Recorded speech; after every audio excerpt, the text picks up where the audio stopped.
Good morning, everyone. Should be live. But we're starting with a little bit of a weird situation. My mic pack says low battery. The thing is, this is not powered by a AA. It's powered by a buck converter. So this shouldn't be low battery. Happy Friday, everyone, by the way. It shouldn't be low battery because this thing is being provided the voltage needed. So let's check it out. Also, if I lose my mic, well, then you'll know.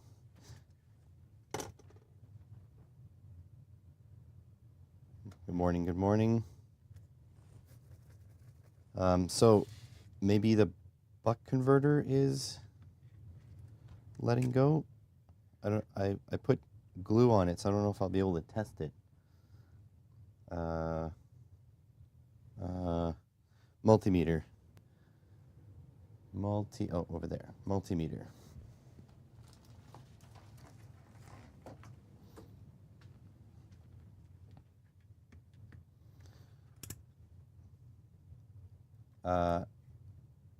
Yeah, it's working, but it's telling me a low battery warning, which it shouldn't be. Still says low bat. Here, maybe we can check it at the contacts here. I know I got to be careful because if this goes wrong, oh yeah, the module in here is singing. Yeah, that's 1.69 volts.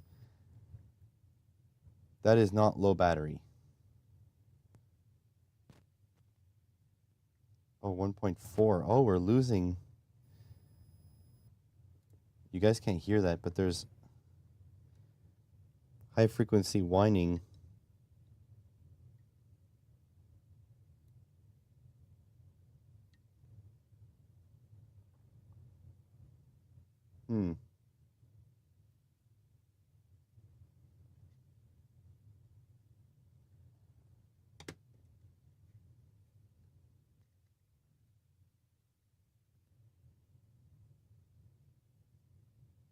I don't know.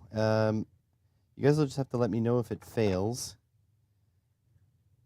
and then we'll figure something out. Because for a design with a AA, 1.4 volts is not low.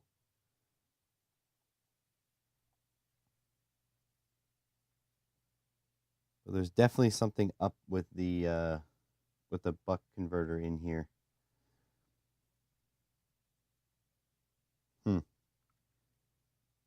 Well, we'll deal with it for now.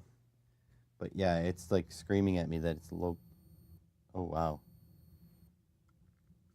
There's like weird switching noise all the time.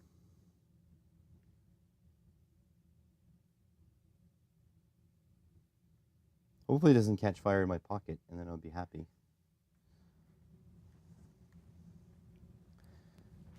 But maybe actually what's happening is that the output cap, this guy here, might be failing and causing it to go nuts. I don't know. You know what? Let's check this to see if there's a fault. Hard to do a vid on fixing your mic without a mic. Yeah. So let's boot up this thing just to check if there's a fault. We'll be able to see like the heat. I was playing with this yesterday, and I got something new. I was going to show you guys once the Voron was tamed a little bit, but I got some stuff in the mailbag. I didn't film the mailbag video. Yeah, pocket fire. So I got this macro lens. This was not cheap. It was 50 bucks.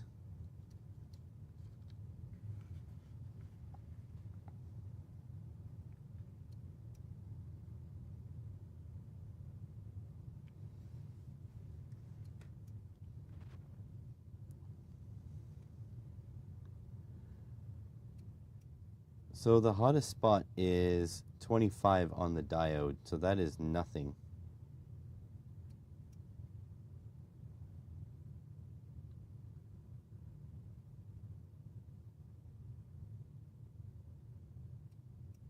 Yeah, we're good. Battery's not even warm.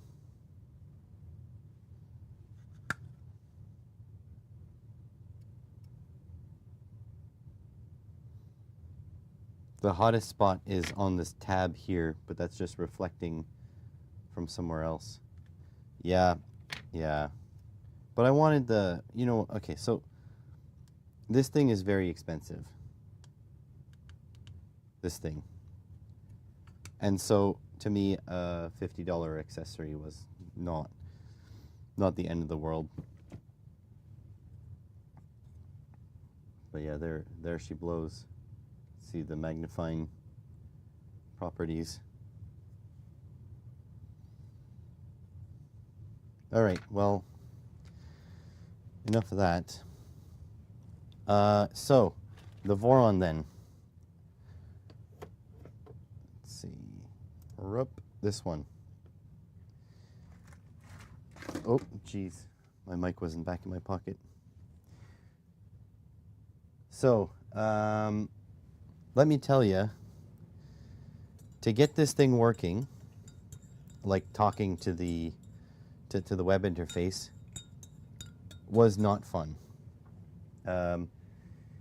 This is, I mean, a little bit Cybor. Mostly it's Voron stuff. So Clipper is the software that runs on top of all this in order to control the 3D printer. And it wasn't pre-programmed on this board to accept this screen. And if it sees a microcontroller that it doesn't recognize, it freaks out and shuts down. So I had to go in and flash this thing. It was 2 hours on Discord, because obviously everyone uses Discord now. So it's 2 hours of being on Discord trying to figure this thing out. Someone had helped me, not Cybor, but just some community volunteer helped me for 2 freaking hours to get this done. So that was fun. However, I did install the LED in here, not in the tool head though. Oh, is this not plugged in?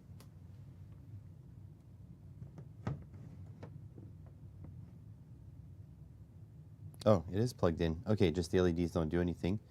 And this doesn't, the screen isn't doing anything now. What did I screw up? Don't tell me adding the LED in here screwed everything up. Oh, no, okay, it just took a while to boot. Okay, screen is booted. Oh, that scared me. So, yeah, this LED works. This LED works. I don't know if you can see it better if I do that. Does that help?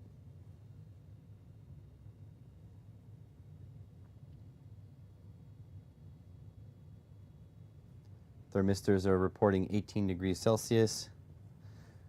And yeah, Discord is not great for beginners. Let's go control. Watch this.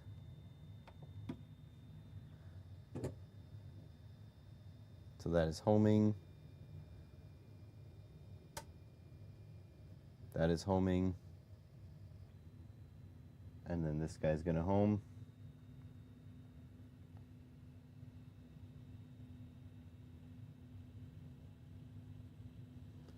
My lights are driving me nuts.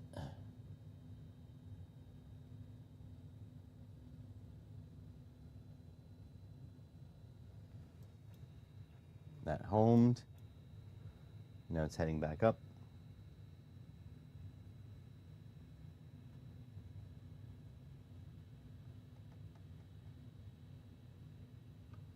It is very much alive. But now there are a couple steps we have to do. We have to tune it.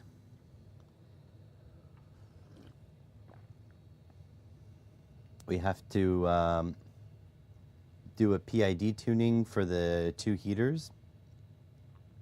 We have to tune the length of extrusion. So there's a lot of things to do.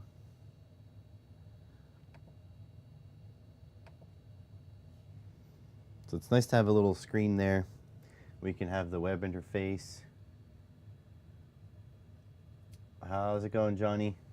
Yeah, happy Good Friday, everyone, if you're of that persuasion.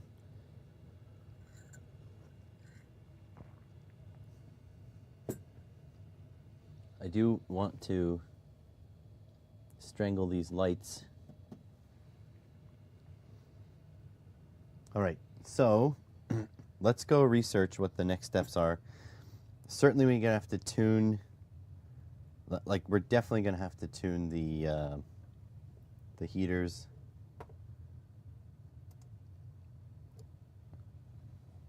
Let me head over to my sitting spot. So I just got it to the point where it goes into the web interface now. 2.168.2.27 I think is the new printer. So there. This is running.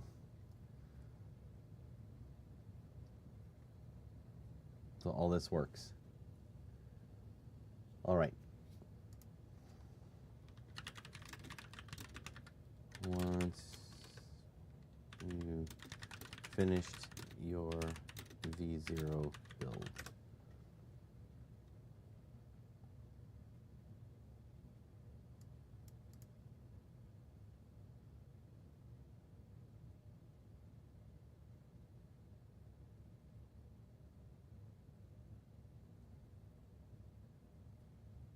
initial startup in the documentations.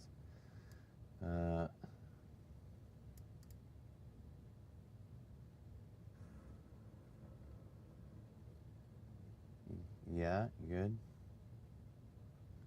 Verify temperature, verify heaters, stepper motor check.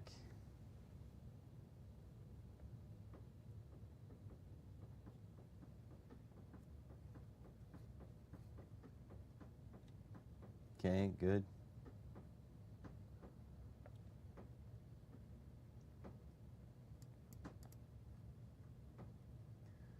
End stop checks.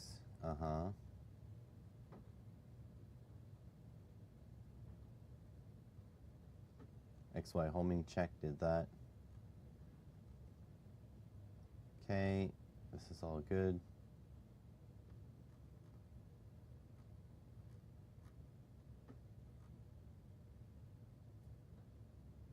Bed locating V2, that doesn't matter. V1, Trident Legacy, no. V1, Trident.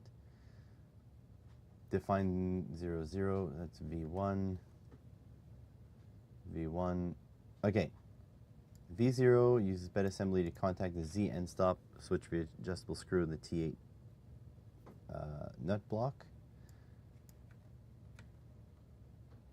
Okay, however, there's a window of travel. 0.2, the Z end stop is located at the bottom of the machine. After homing, can use the Z end stop calibrate command to find the correct position end stop value automatically. We'll use a piece of copy paper to set the height of our nozzle relative to the end stop position. Do this test with your nozzle cold. When the nozzle is heated, its position changes due to thermal expansion. 100 microns, the same thickness as a typical piece of paper. The exact amount of thermal expansion isn't crucial, just as the exact thickness of paper isn't crucial. Using mainsail dialog box open allows you to move the nozzle up and down by preset amounts. If you're not using mainsail, you'll have to manually issue movable Under the nozzle and lower the nozzle in small increments after each movement. Push the paper back and forth. Check if the nozzle is in contact with paper and feel the amount of friction.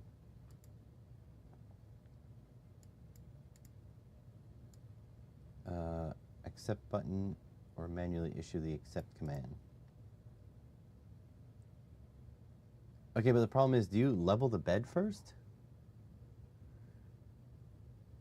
In Swedish, the name of the day is Langfredag, which means Long Friday. Huh. Interesting. So, is there a point where you have to level the bed? You know what I'm going to do? I'm going to level the bed first. Screw it. I am going off script because I think it's best to make sure the bed is completely level.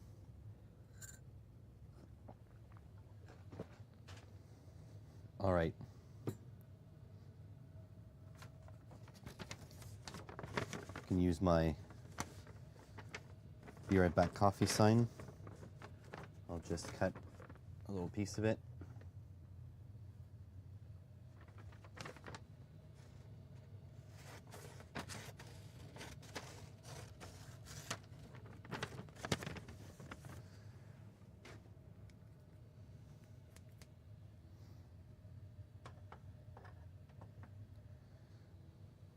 All right, so I should be able to jog it up. I'll make sure there's enough tension on these screws. Here. All right, so let's see if I can jog it up. Control. Move 1 millimeter. Z.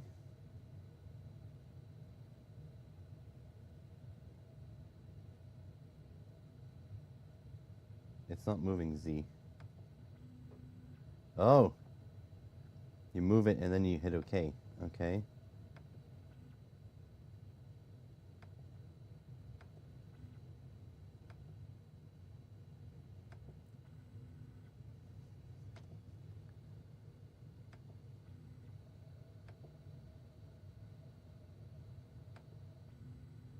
Don't know if I like that style of movement.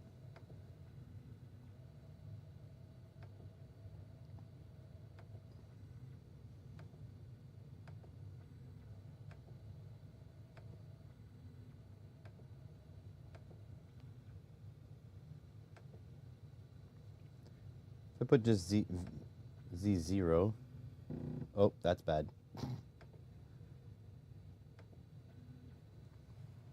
So that definitely hit the end there. Okay, now if I move X, oh, the other way. Let's go like X55, that should be a, X60 should be the center. Okay, now we go back, move 0.1 millimeter, and move Z.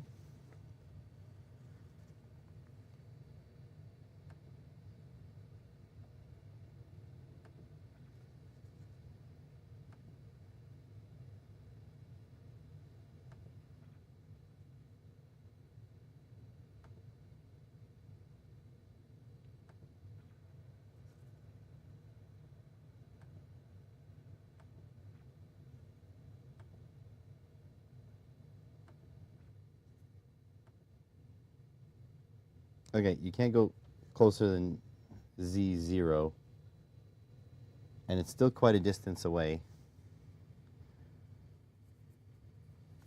All right, let's see if we can move Y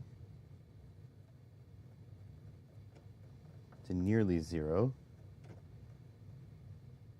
Oh, actually, yeah, that could be a bad idea. Let's move the Z back up. Say 10.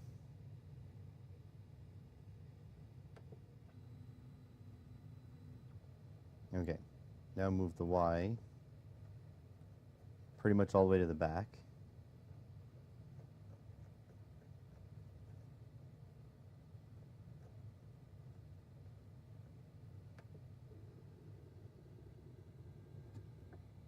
And then the X pretty much to 0 as well. Going to do the other corner.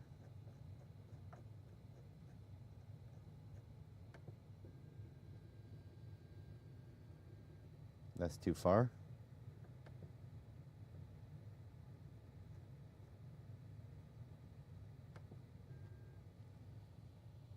X10 and then Y10.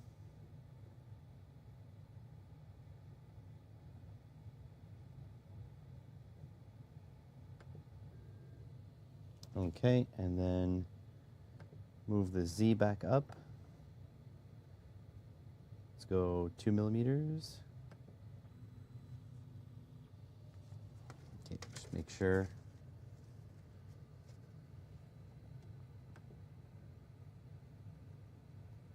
One millimeter.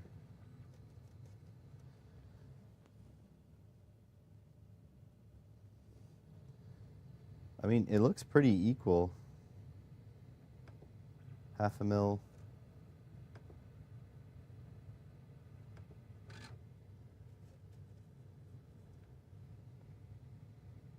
What's going on? It's like not letting me. Yeah, so there's lots of space there.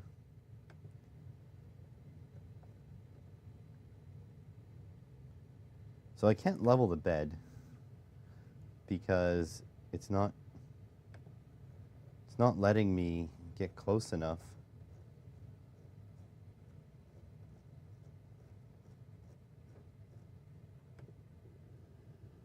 Oops, that's not what I wanted. Move the Y back over.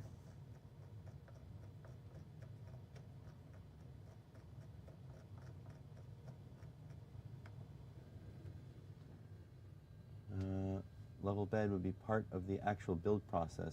Yeah, that's why I'm trying to do it now. Prefer instant response. Yeah, me too.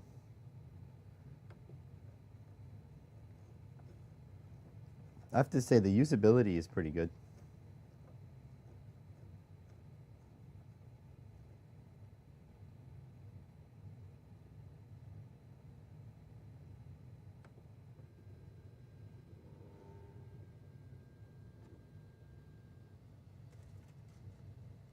Okay, and then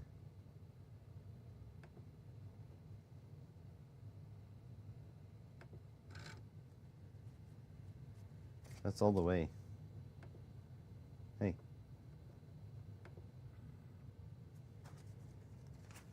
So the bed is quite low. Oh, the nozzle's not even...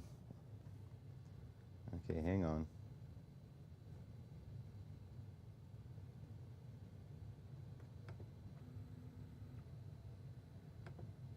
Y, come forward. There we go. So now it's level, it's on the bed. And then let's move Z. 1.6, let's just say.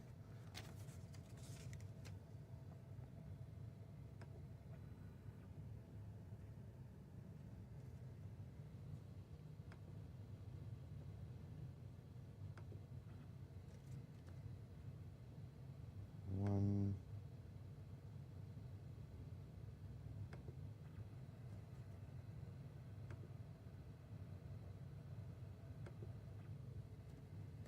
Okay, so that one needs to be tighter.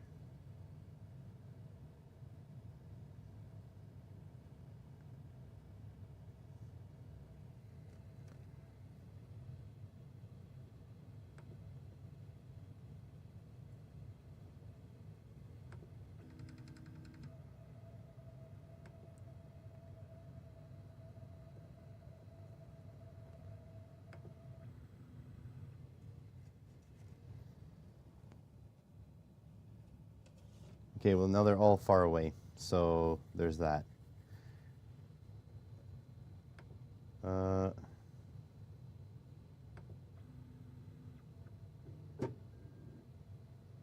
It's freaking weird how it goes and smashes the side to home it.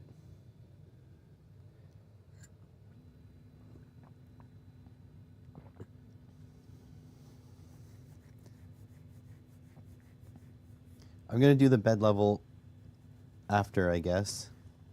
I just wanted the bed to be far enough away.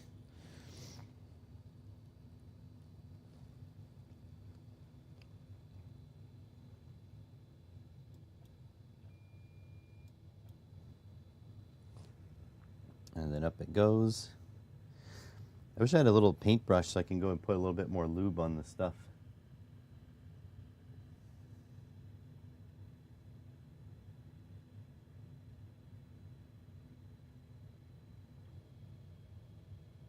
Okay, that seems to be jammed there. All right, so let's go do the commands now. So if we switch you to screen, have no mousing space. There we go, screen. We're gonna add this one. There we go. Okay. The Z end stops at the bottom of the machine. To find the correct position and sub value automatically, and place a piece of copy paper. So we're going to use this over here. Cotton bud? Oh, I don't. Yeah, I've got some, but they're all the way upstairs. I'm not. Okay, so I'm going to put a piece of paper on the switch. Although this is like sketchy. We're going to send this, and I'm going to try to make sure. Maybe I should flip these things over, right? Second cam plus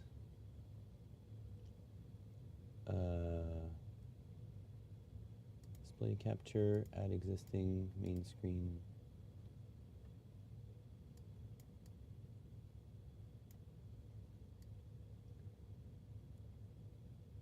I don't know how much help this is going to be.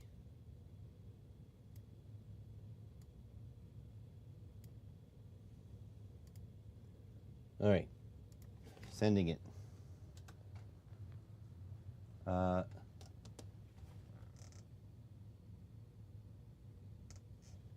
Starting manual Z probe, use test Z to adjust position. Finished with accept or abort command. Test Z. Error. Missing Z.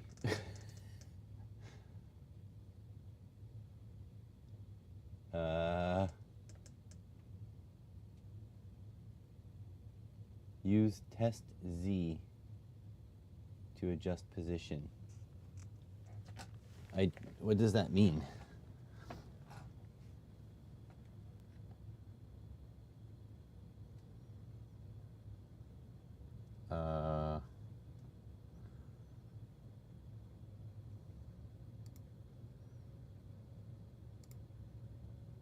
You guys seeing that?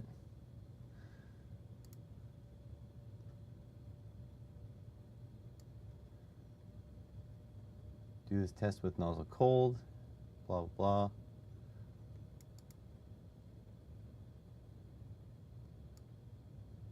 Move the nozzle up and down by preset amounts. You have to, oh, test Z equals,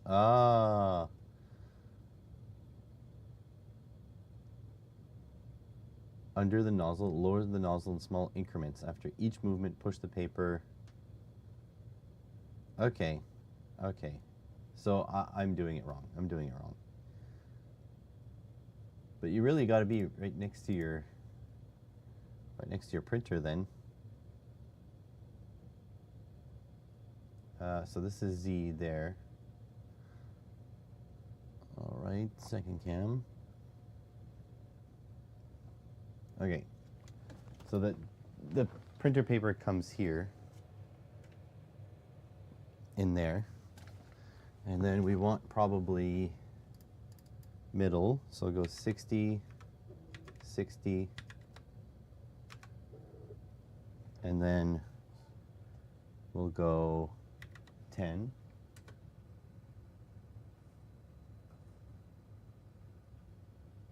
Okay.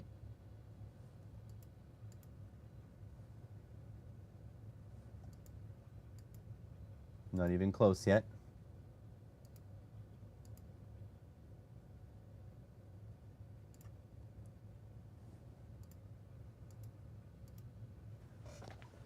I don't know how close we are. Still need to go more.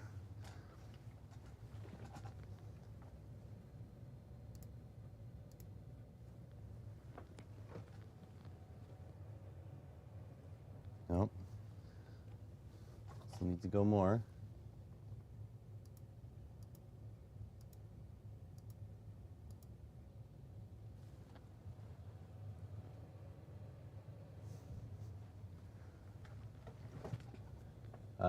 Probably need to go to at least 0. Let's go 0.5. Oh, I think it smashed. Nope. 0.1.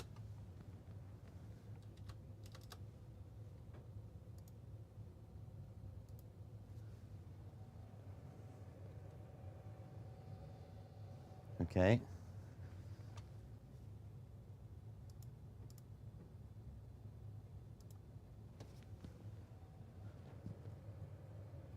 Like so.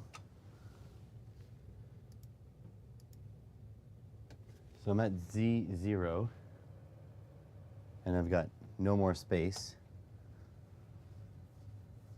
So maybe this is where I don't know.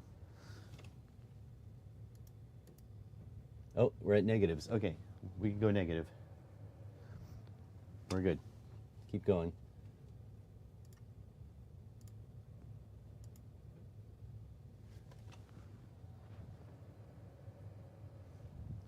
Need to go further.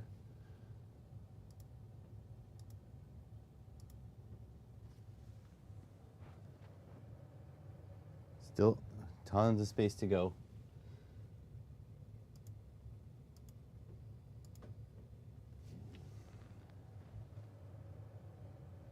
How much space do we have for real? Oh, we've got like 2 millimeters.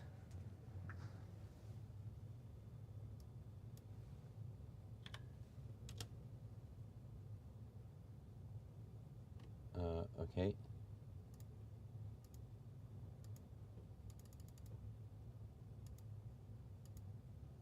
Oh, it won't let me go more than minus 1.4. Okay, I guess I can loosen these screws.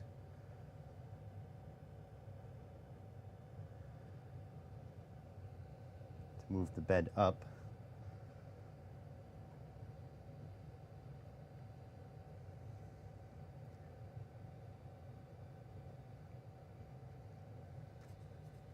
But I don't want these screws to be super loose.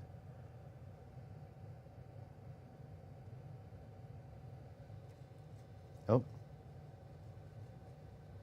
We seem to be right there now.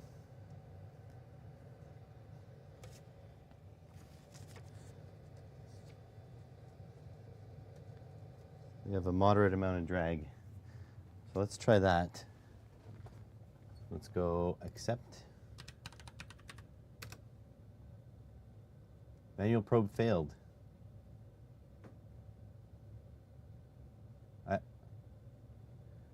I did.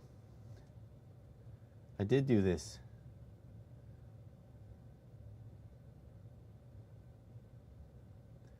Okay. Z and stop calibrate.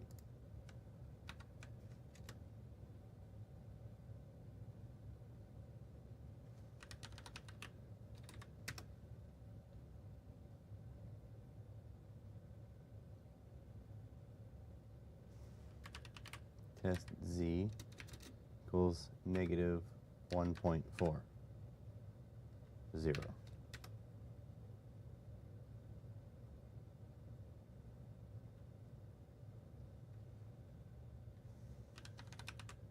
accept. Why is it? I'm so confused.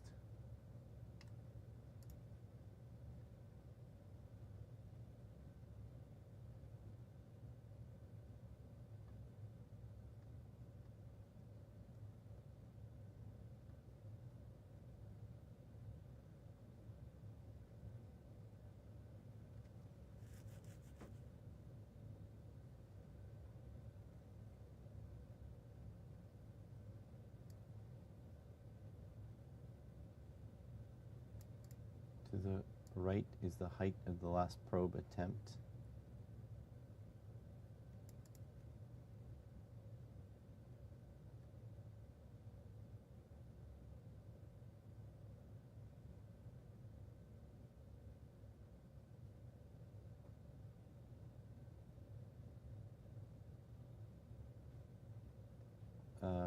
Okay.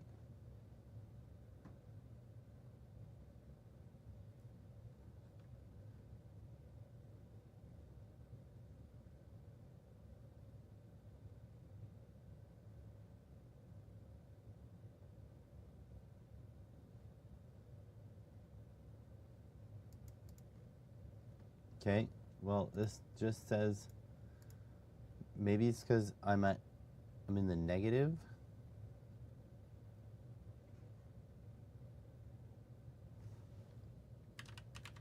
Test z equals 0.1. Unknown command.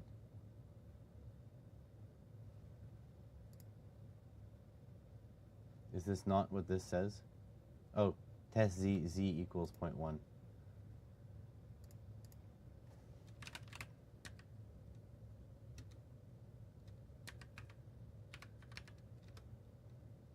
Unknown command.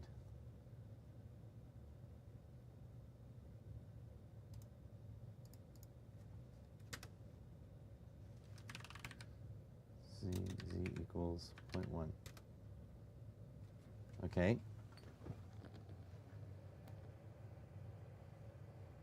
Got some drag.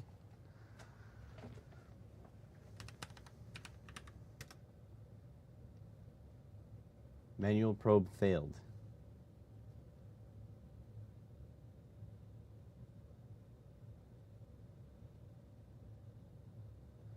I don't know. Does anybody know?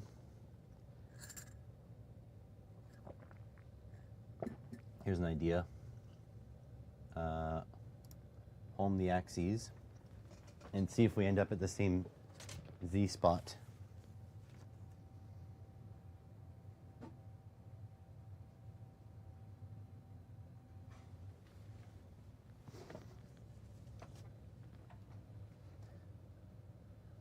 Your guess is as good as mine.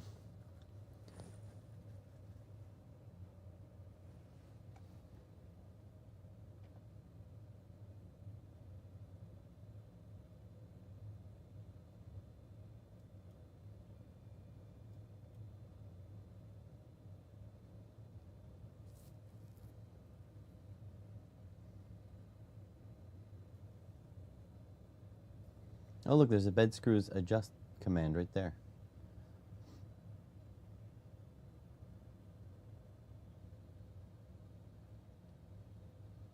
Okay, so that ends up at Z30, probably just to stay away.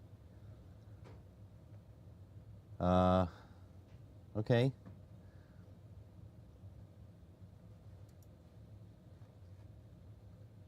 Inductive probe check, PID tune.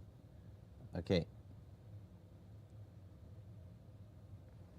Nozzle the center of the bed and approximately 5 to 10 mils above the bed surface, and then run that.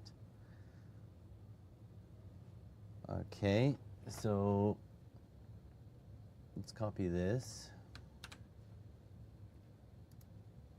Okay, we'll go about centered, 60, 60, 10.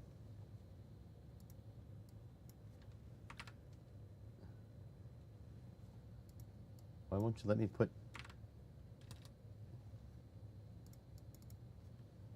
60? Okay, 60, 60, 10. And then we'll do the calibrate. That's the heater bed. I don't know if I should shut this.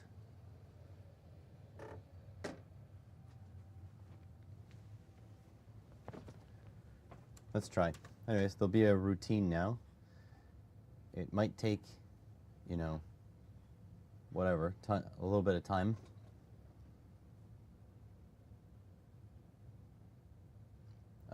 Okay, so the bed is requesting 100 here, since nothing's happening on the screen. The bed is requesting 100. It is heating up, so it's this blue line here. I do like this graphing. So here's the request. That's the dotted or the dashed line. And then the actual temperature is this blue here.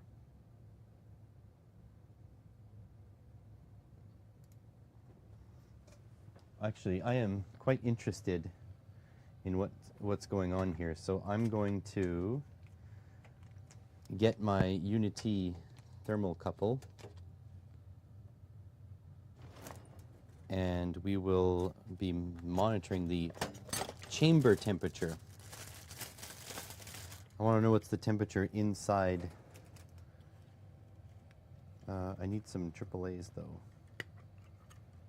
AAAs.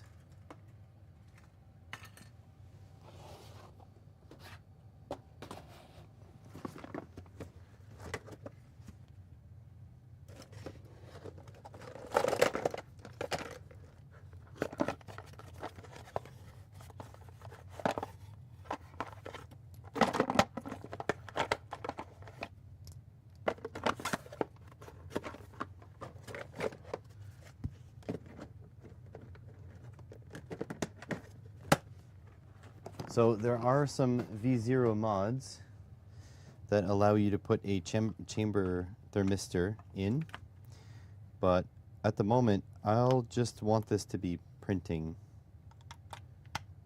before I make any modifications. All right.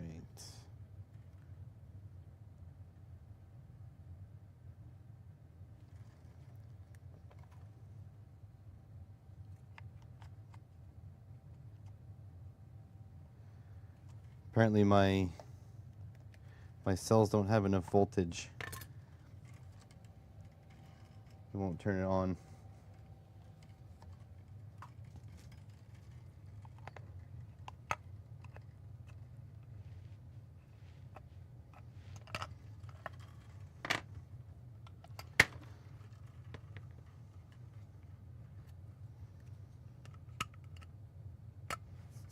I definitely hate AA's. I think everything should be lithium, USB rechargeable with a replaceable lithium battery. That's an important facet. My mic still working? Yeah, it's still working. I'm sure you guys will let me know, but the thing is you can't see me, so you can't really tell if I'm speaking or not.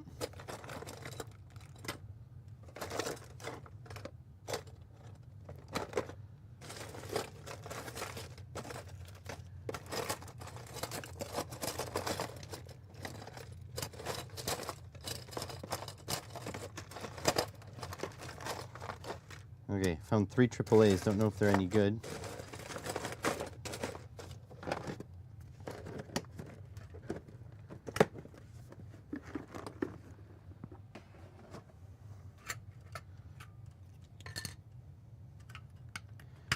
They're probably the AAAs that were in here to start with.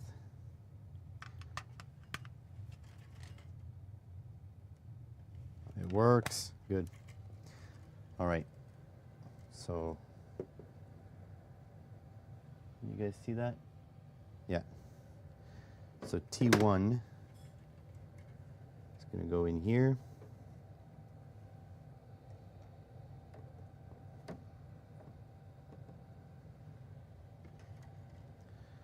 So T1 is the temperature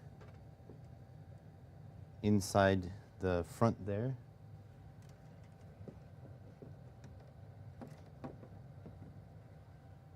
Is that visible? Yes. Why is it so cool in there?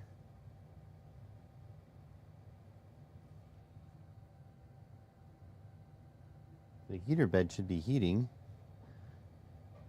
T2, I'm just heating with my fingers to make sure it works. Weird.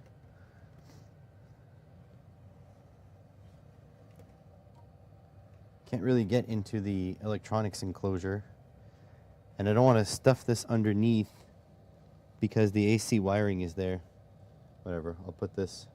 There we go. Now I'm in the electronics enclosure. All right, T2 is in the electronics enclosure. So are you telling me that it is indeed 10 degrees Celsius in there? I don't believe that.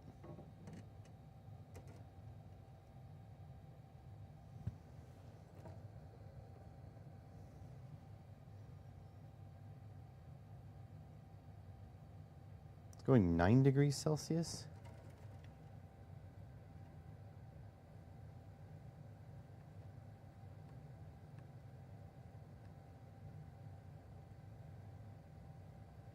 Is anybody actually buying that it's 9 degrees Celsius in there? 7 degrees Celsius?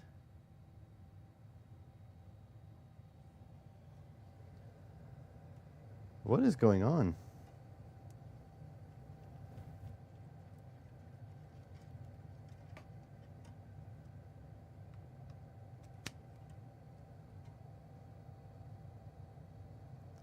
Oh, it's backwards. That's embarrassing. That makes more sense. Okay. The thermocouple is polarized. I was like, what is going on?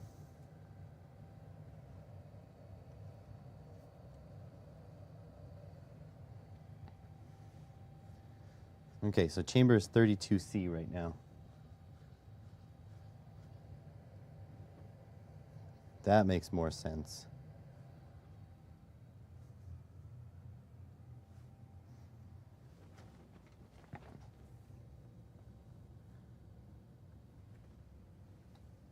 Oh, I see that there's a drop now. The request is 95. Back to 100.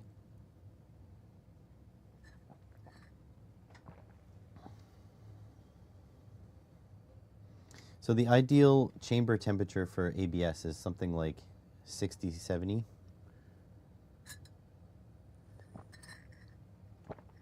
And right now, as you can see, the chamber temperature is only roughly 35.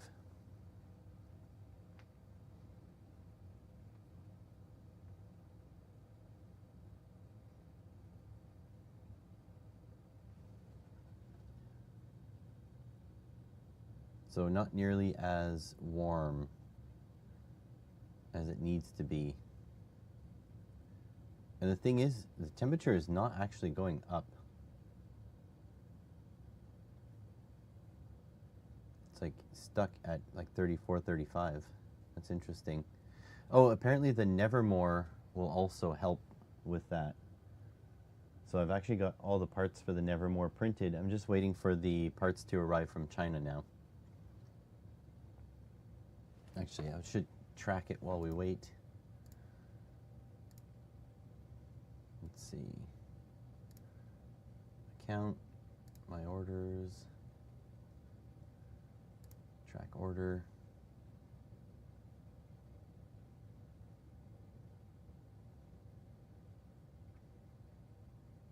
Oh, out for delivery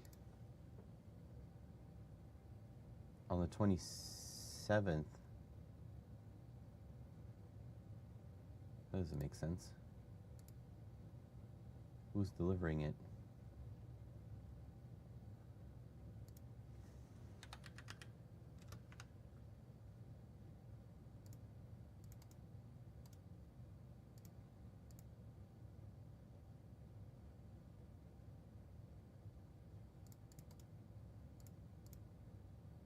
Okay, not Canada Post.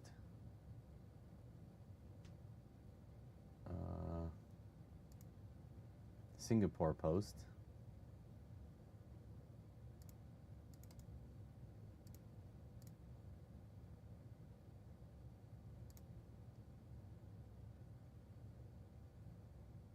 invalid tracking number on Singapore post. Hopefully it didn't get lost.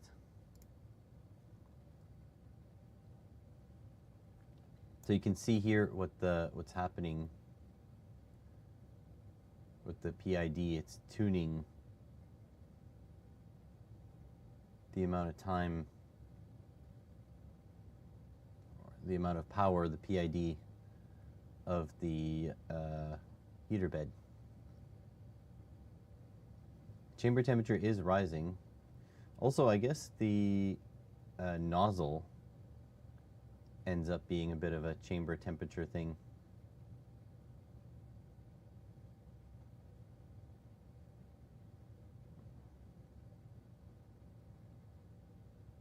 Because you see the nozzle should be in red, yeah, 36.72, whereas the thermocouple is reading 39. But then again, don't forget the nozzle has a lot of thermal mass.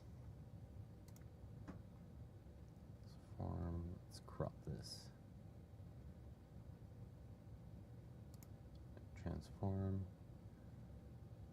crop left. Oh, that's not what I wanted.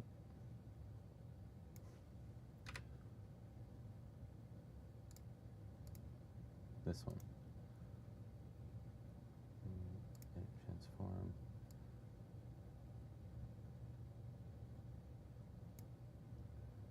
Let's crop right first.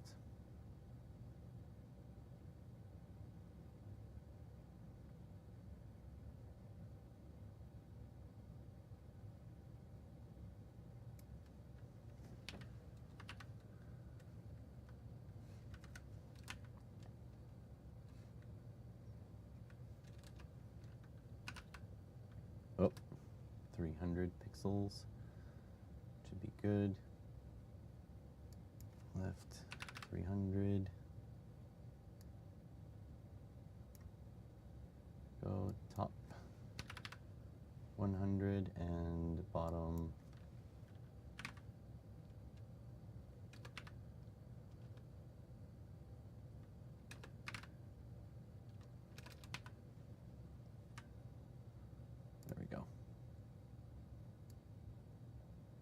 Oh no, so the Unity shut down. Why would you do this to me?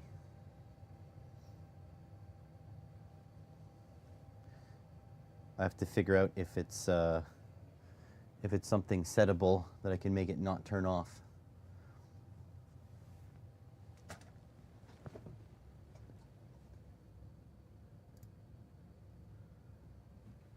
So yeah, it says 40 and the heater says 38.6, so it's pretty close.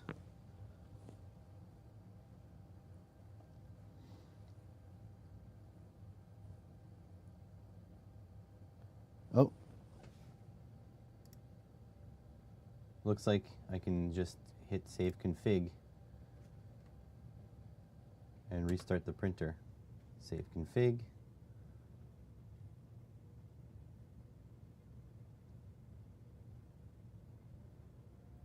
Okay, and it's back. All right, next step.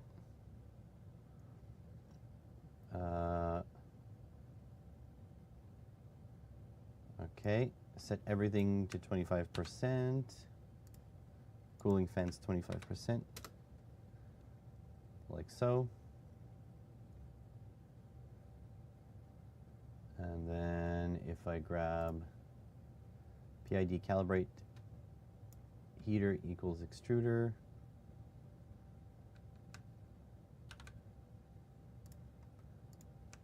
Okay,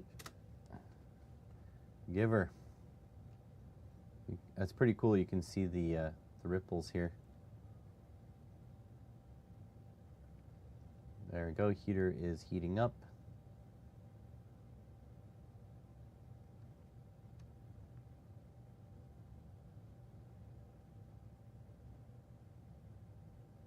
$245. It's going to be toasty.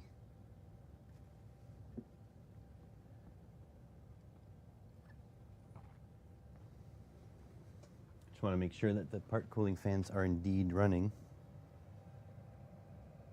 They are.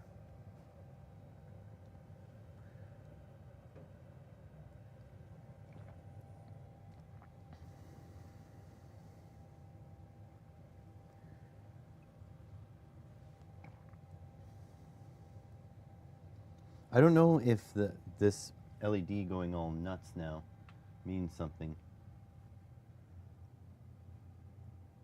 You hear a different fan sound than usual, because usually my furnace, you can typically hear my furnace.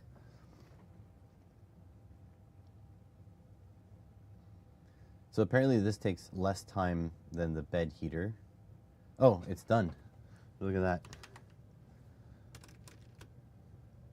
Save config.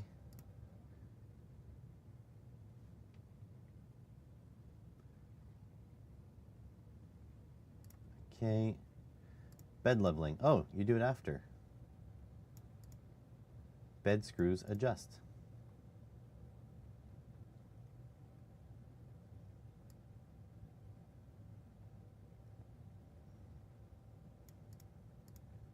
Okay, so you just do bed screws adjust.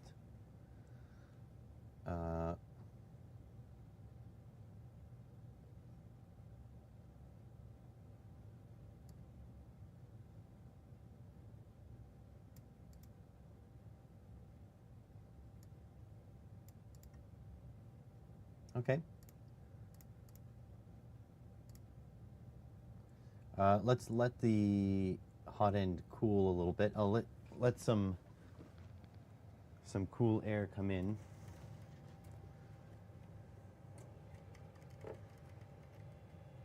Probably just gonna, oh yeah. So you can't take off the door when the lid is on.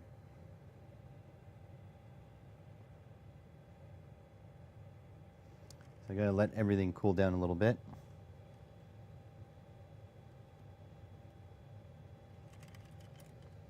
So I love this thing. I want to make a lithium battery backpack for it, and also make it so it doesn't turn off. That would be cool.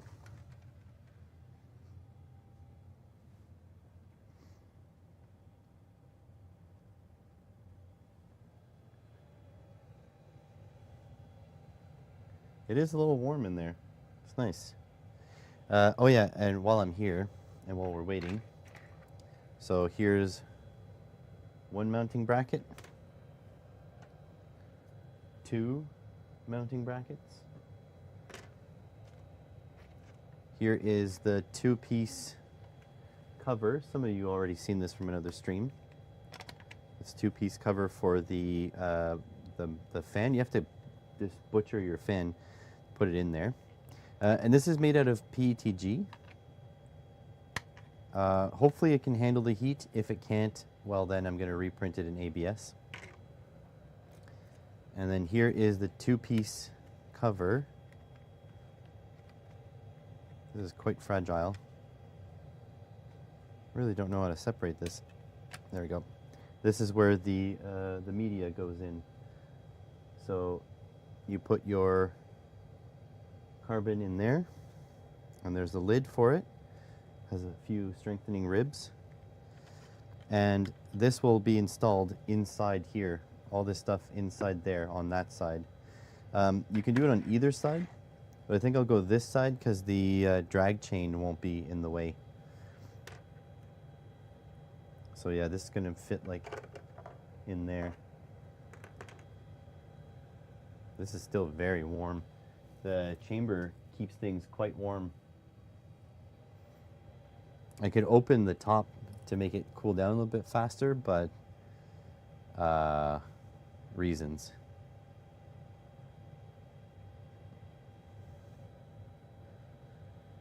I don't have enough height up above here. It'd be nice, like, if this machine works really well, it'd be nice to get more eventually, because these V0s are very compact. So if I build the other one, I can mirror the door and have the door open on the other side like that. I would like to find mods for this though. I'd rather the lid holds with magnets instead of latches. I know like this you can, you know, you have quite a bit of strength. You can pull up on this. You can lift the whole machine by that, but not a fan. So once we've done the bed leveling test, we should be good to print something, can print a benchy or something. I did put the filament. It's ready. Oh, actually, now that I have you trapped here, print volume is 120 by 120. I forgot the height. I think the Z height is something like 150, 175. I don't actually know. Ruler. No. This guy. So right now it's at Z30. Let's say it goes down to there. It's about 150, 170, something like that. I don't know precisely, but I almost never print large Z height objects. It's usually XY. Oh yeah, so this is what I want to show you. So I paid a lot of money, but there is this Canadian company, Sparta 3D, that apparently sells really good ABS filament. So this is the purple that I'll be using, like my channel purple. But you can't see that, but it has like glitter inside. So it's like a glitter purple. So I got 2 of those. It was more expensive than Amazon for sure, but they are Canadian, so they get the shit end of the stick when it comes to, I don't know, everything. And then I got 2 kilos of this black, but again, it's Galaxy Black. It has sparkle in it as well. Now, the reason I got sparkle filament, A, because I think it looks really cool, but B, apparently, like smooth prints like this, the sparkles hide the layer lines, so it makes it look even better. So yeah, so this is the stuff I'm going to print the replacements for these pieces, because I feel like these are going to break. And yeah, the purple will be for like the channel color stuff. So when I do the V0, largest print was 220 by 220. Had to skip the skirt to get the part on my 223 by 223. Yeah, well, you know what my largest print is. It's the frickin', it's the Snowspeeder V2 body, which is bigger than the V0. Just like it dwarfs the V0. Not the build volume, the whole machine gets dwarfed.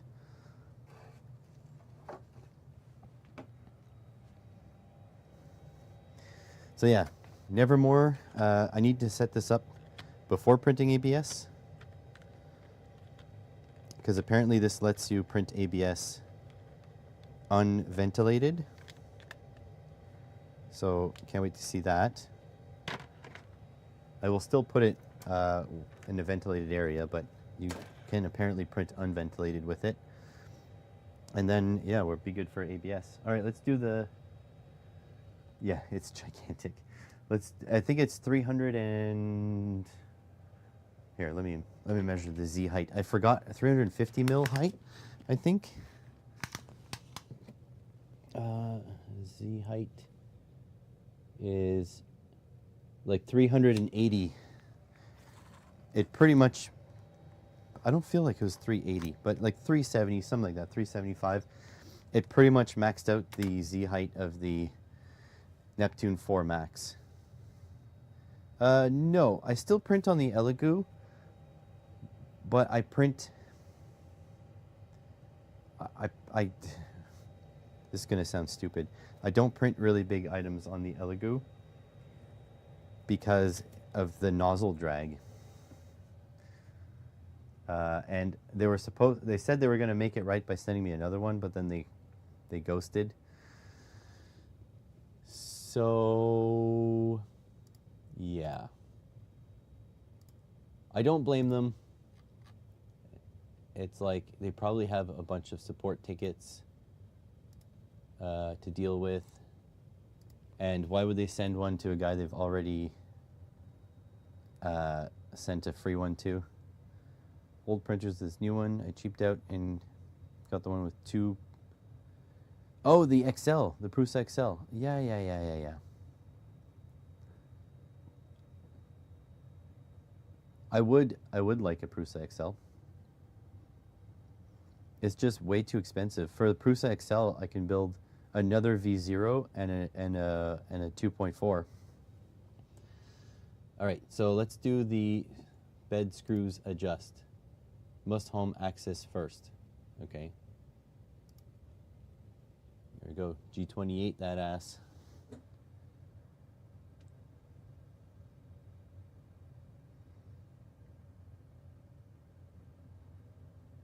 I wouldn't mind a Prusa XL.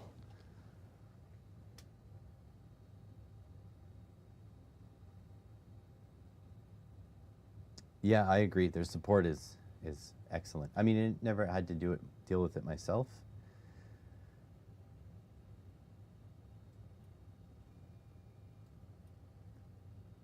But they are well known for that.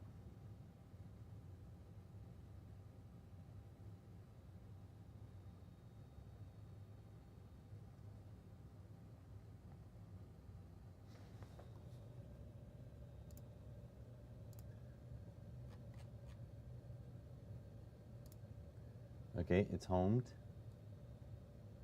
Right? Yeah.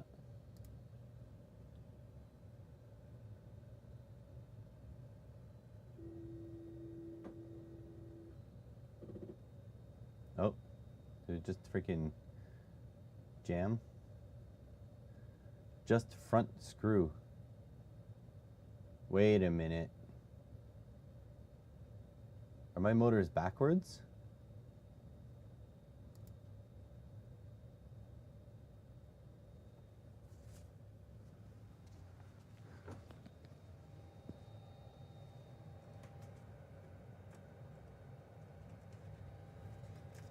That should be here.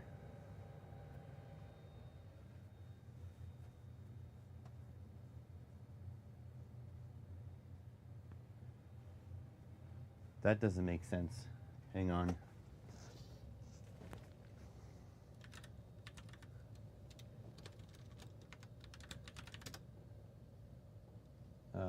Let's go to Z20. Okay, so something here is wrong. Let's see. So this is bed screws.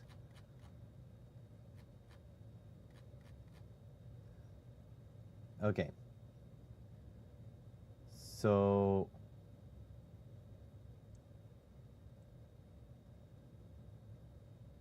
let's go. This doesn't make sense to me. It's not super clear. I guess that's X positive is to the right. So this should go to the right. It goes to the left. Okay. So Y positive. So I'll go Y negative to bring it to the front.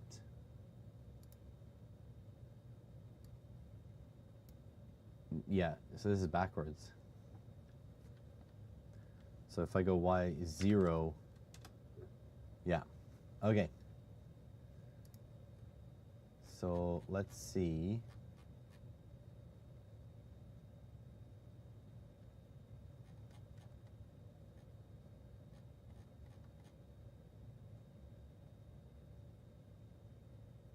To the table below.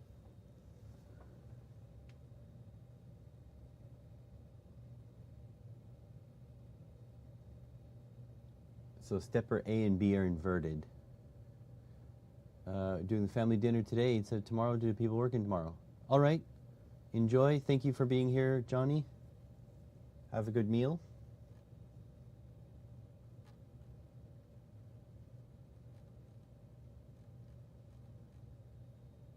Okay, so how do you invert?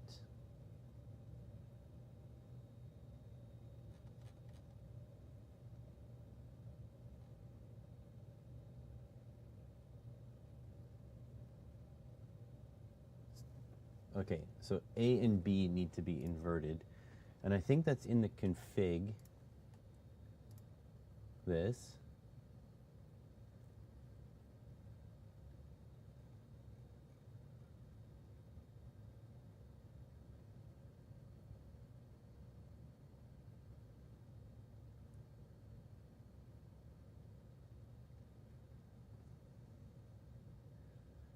Let's see. Let's go not and not.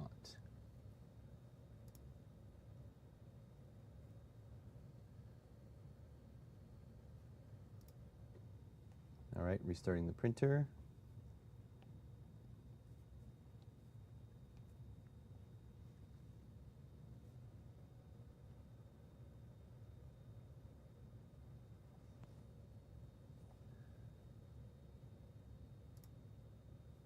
Okay, and let's home all.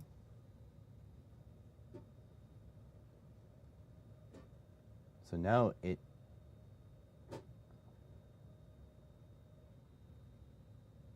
something screwed up.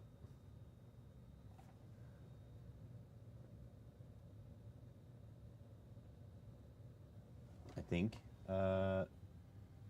Set Y110.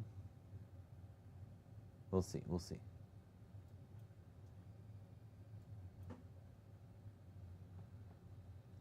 It's coming up.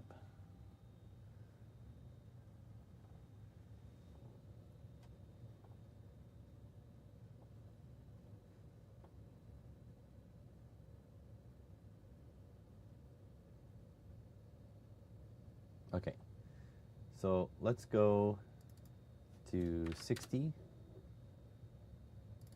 and 60. Okay, now if I go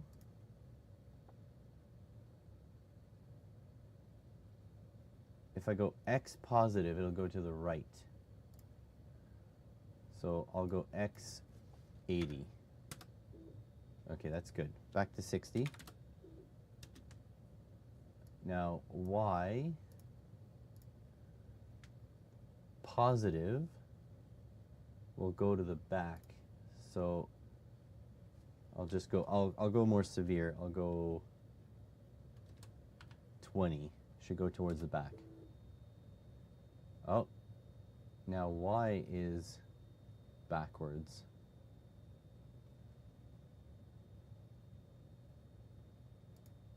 Figure.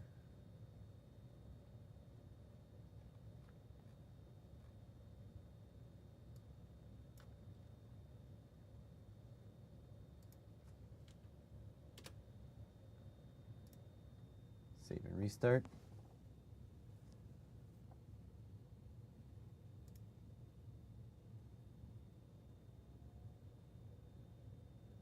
Let's see if it'll work. Because this said both were inverted.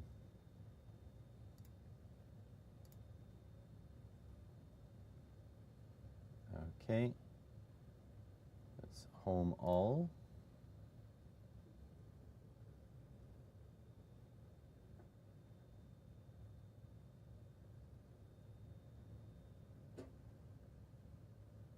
I find it hilarious how it smashes into the side to find its way.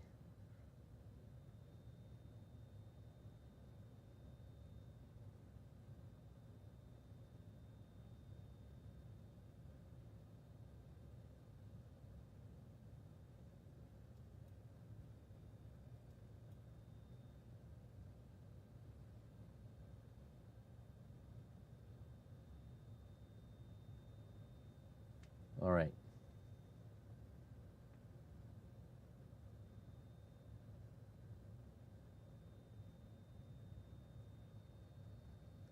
right, let's try this again. So 60, and then 60. All right. So if I go x 80, it should go to the right.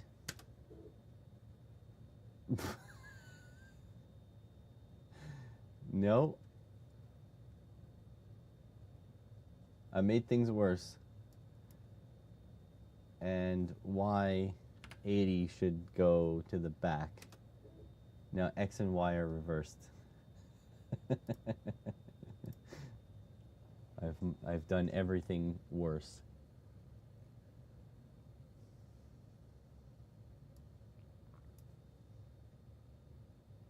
Okay, so let's do, I mean, there's only so many combinations.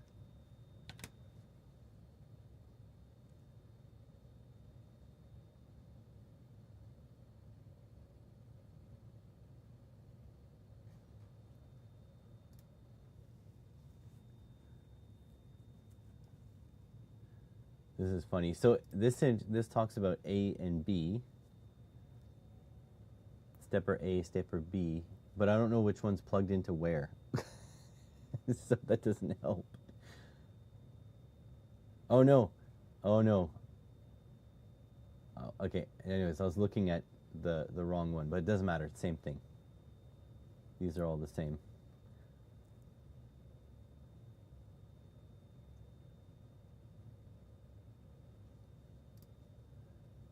Okay. Let's try again.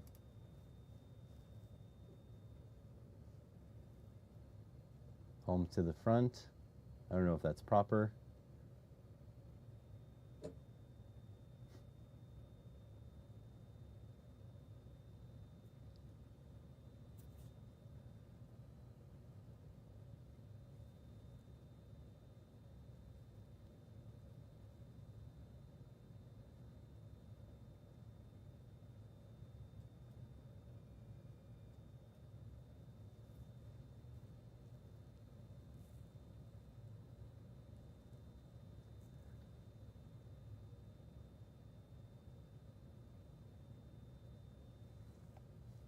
Okay.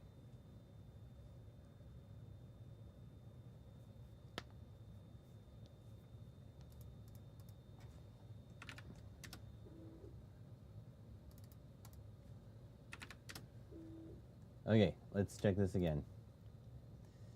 All right, so X positive should go right.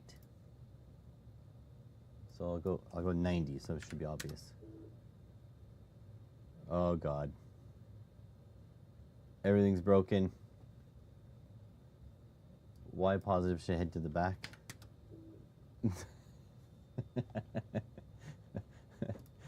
I've broken everything.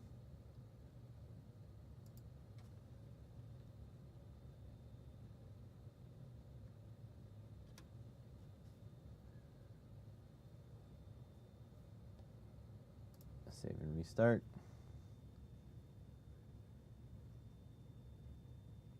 So I've tried every possible combination. So something doesn't make sense. I might have my X and Y motors backwards.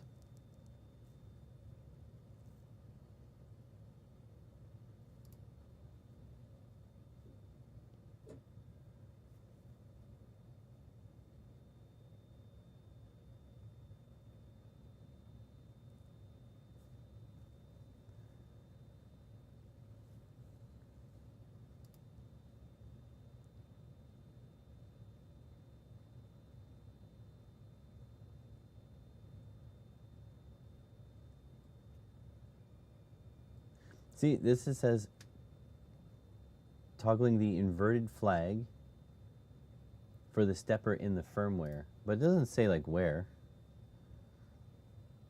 It doesn't say like, is it the stepper direction? Like, I mean, that makes sense to me. Okay, let's try this again. So going X negative is going right, so this is wrong. And going X negative, Y negative is going, so it's it's like 180 degrees. But like, doesn't make sense.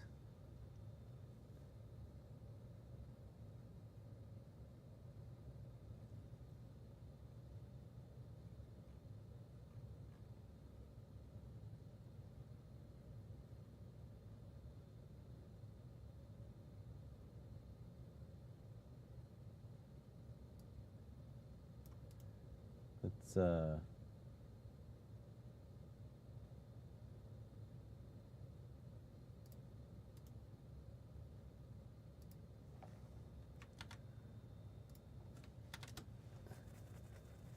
yeah, so this it says this is the configuration guide. So what do I toggle?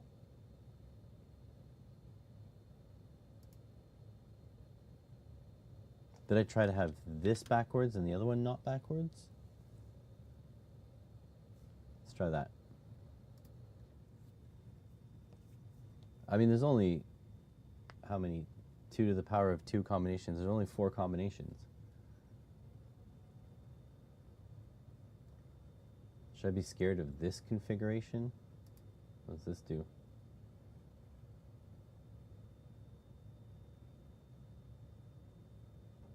I have no idea.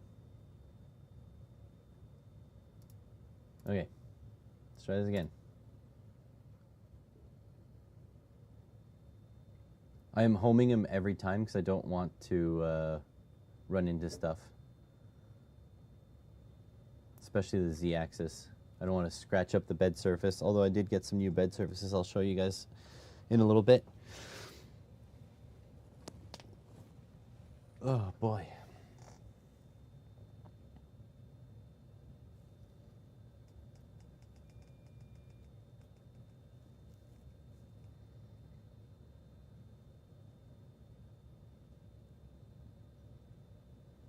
By the way, I don't even have like a slicer ready. That's going to be a pain in the butt when it comes time. Okay. So let's go 60, 60. This one has trouble accepting it. Okay.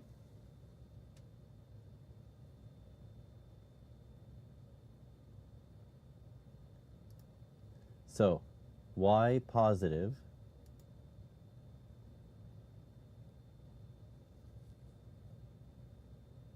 x positive should move to the right. So, nope. Configuration, printer config.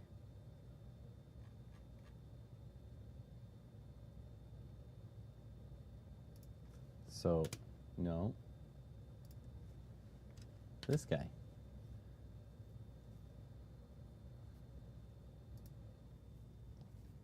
I mean, I feel like I've done every combination.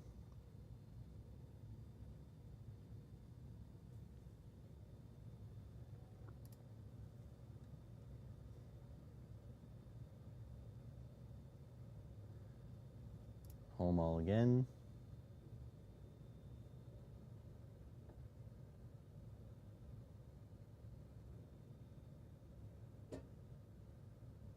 There's a non-zero chance, though,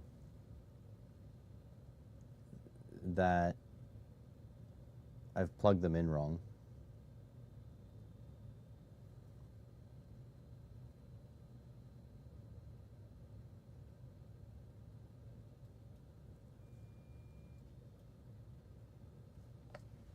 I'm pretty sure I followed the instructions to the T, but I mean, it is possible.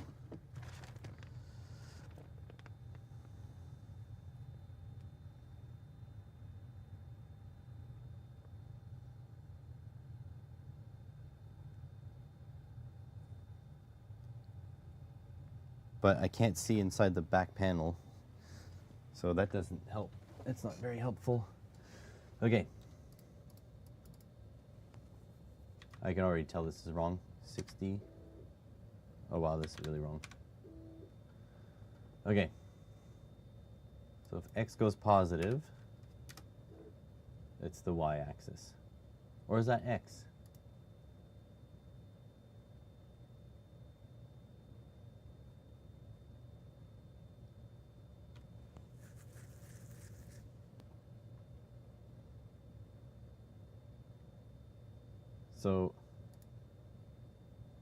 So this should go, yeah, so it's wrong. Again. Okay. So is it reading the printer.cfg?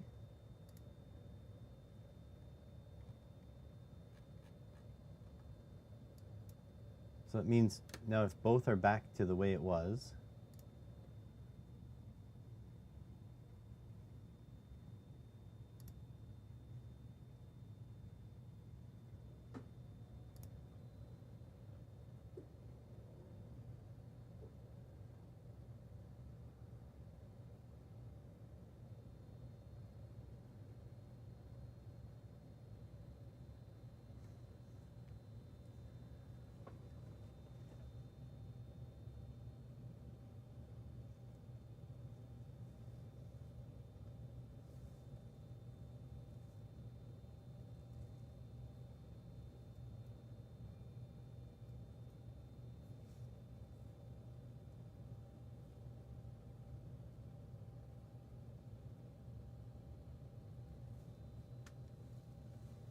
come on.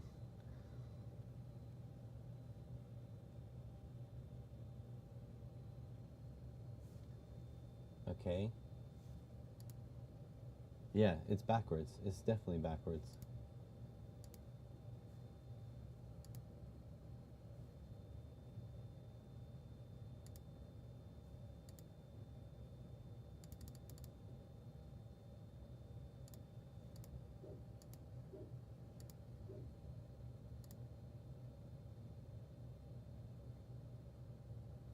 So y positive, it's going the wrong way.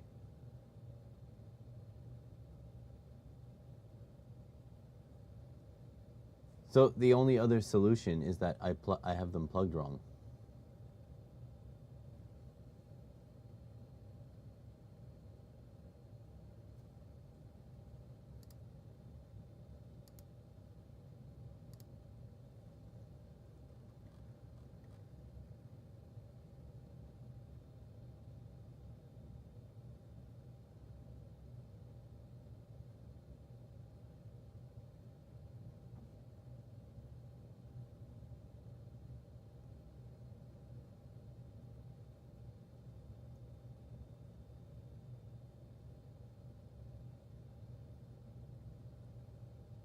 That's the only other.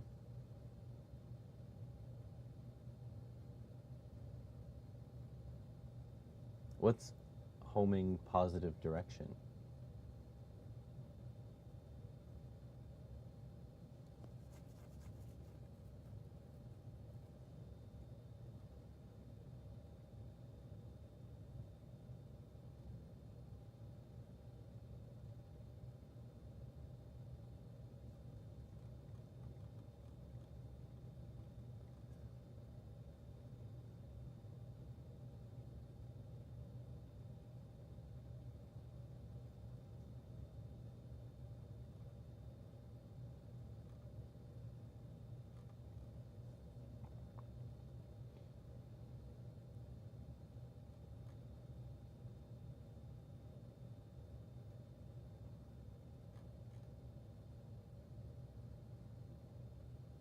Yeah, I don't know. I guess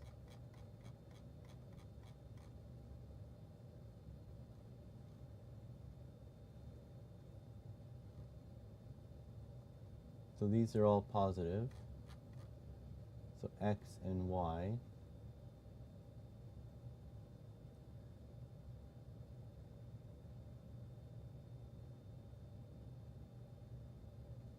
Okay, hang on.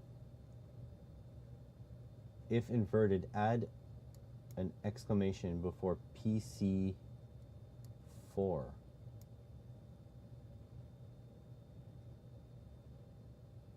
What's PC4?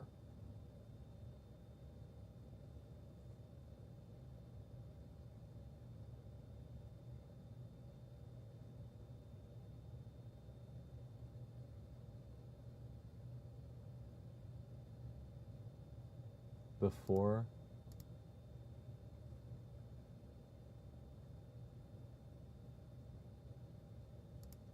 PC4. What does that mean? Oh, you guys can't even read that.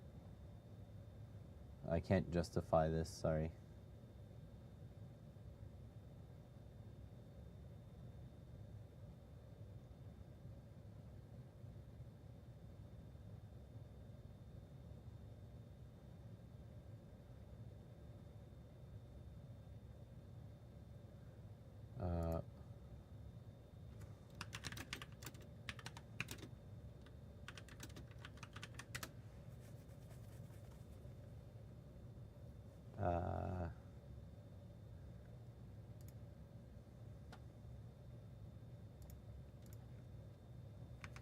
Okay.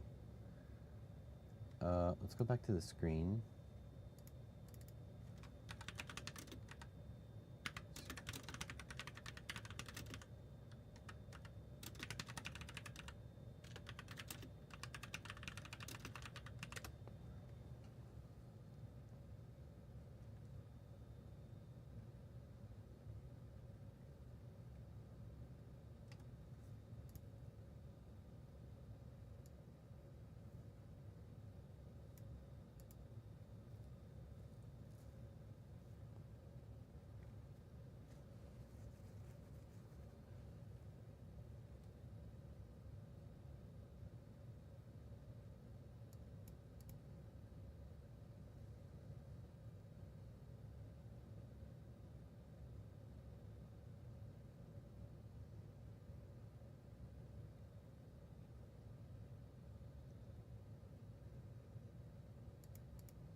Okay.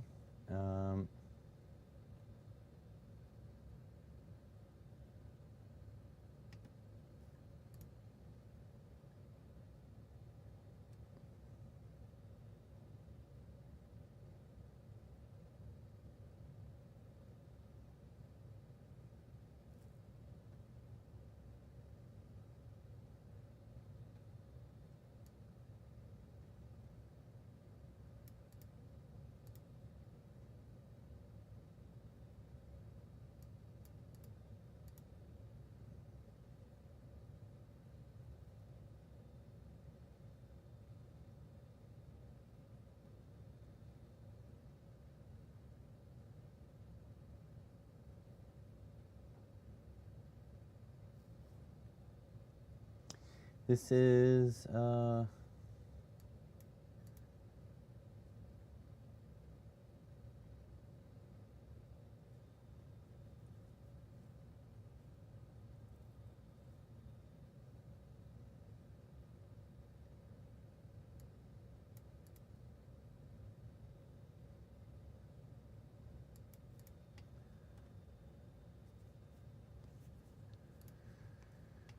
okay, hold on. V0 homing direction.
Okay, home's to the right. Oh, this guy has big issues.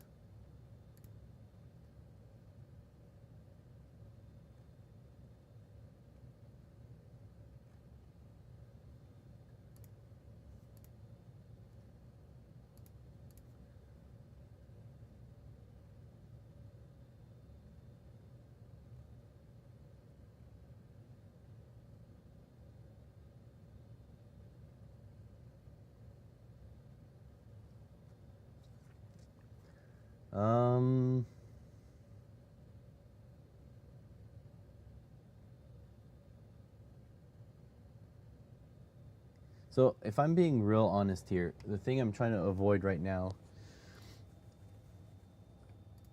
is tearing open the machine. Oh.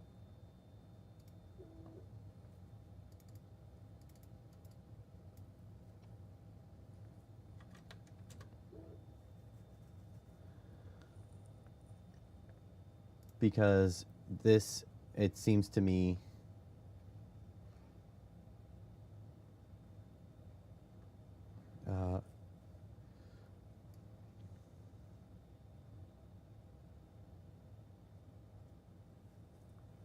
seems to me like I'll have to open this and flip the connectors.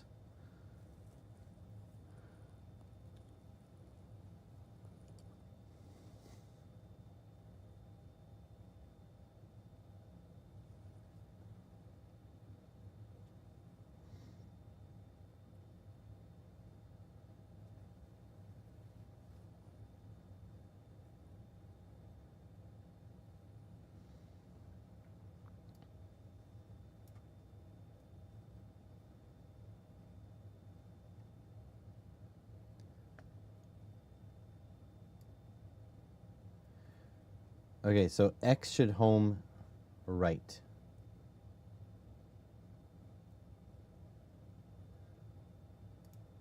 So home X,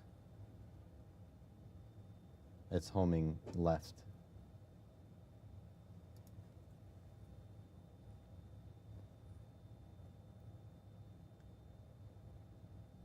Okay, so home should be left and to the back. So if I just go home all,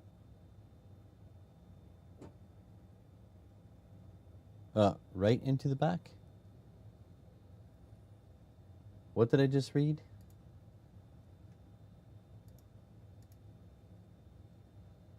Right and to the back.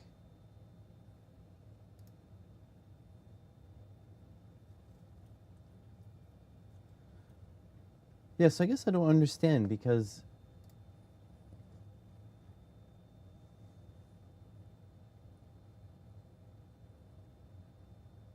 it feels like both are inverted.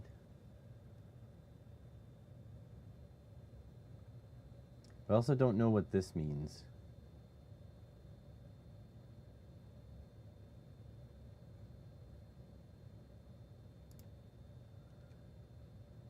What the hell is PC4? Add before PC4.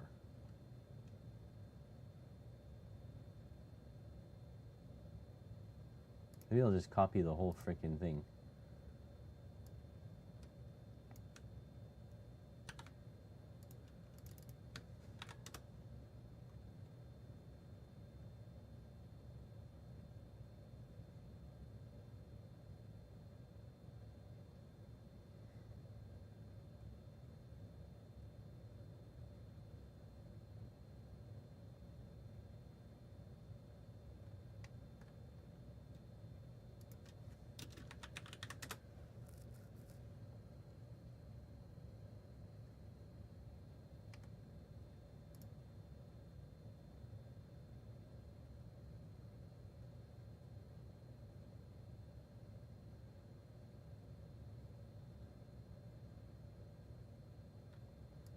B motor should be plugged into Y.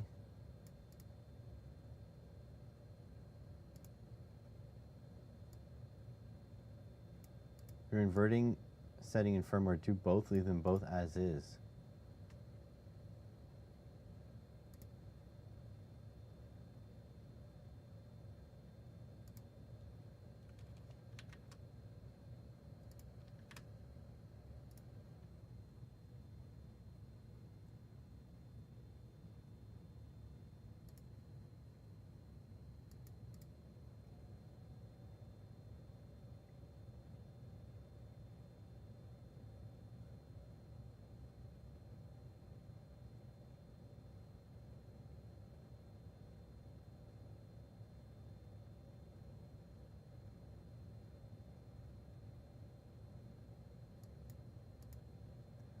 double check the wiring.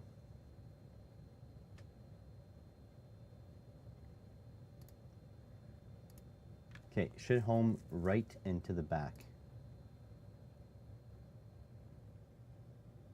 That's right into the back. So this should be good. I may have messed something up.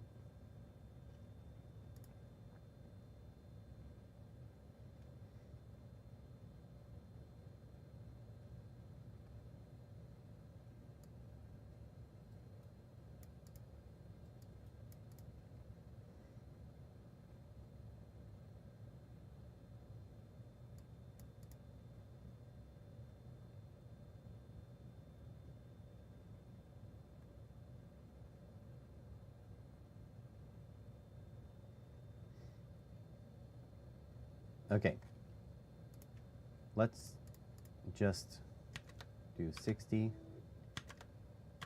60. Okay.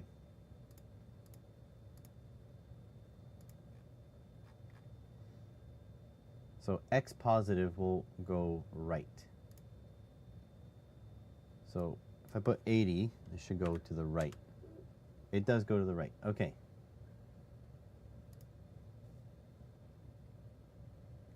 Now if I go back to 60.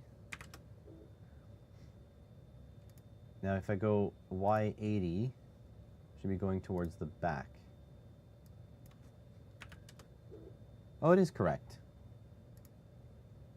Jesus. All right, so if I do this now, bed screws adjust.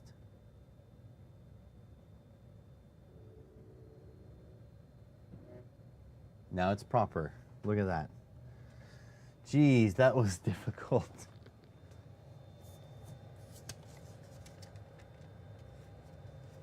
All right, moderate amount of drag.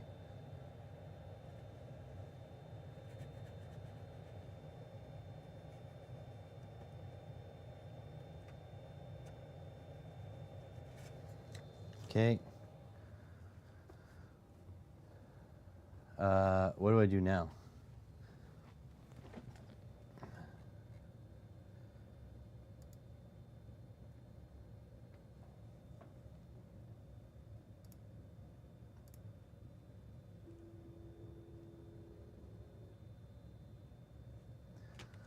Okay.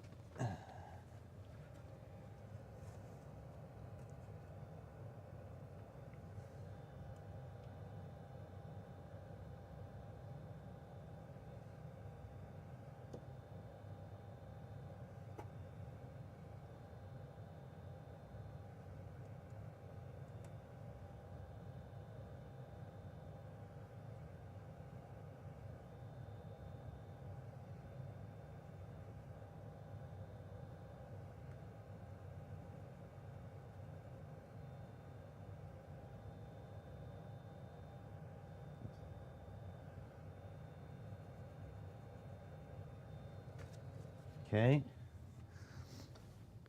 That's good.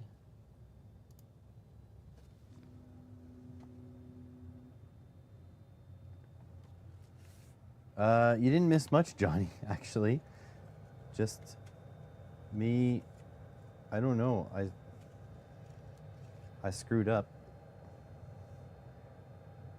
I thought I didn't have it right, and then I did have it right. But that sent me down a journey.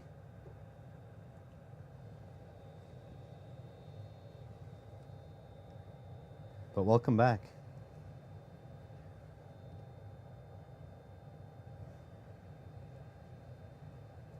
Okay.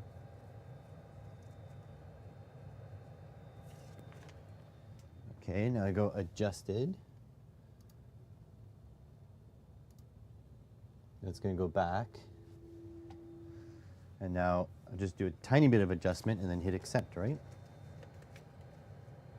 Okay, loosen.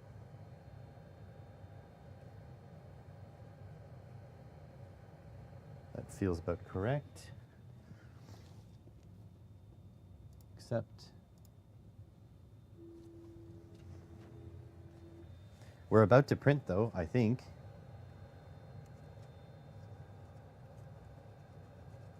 That feels good already.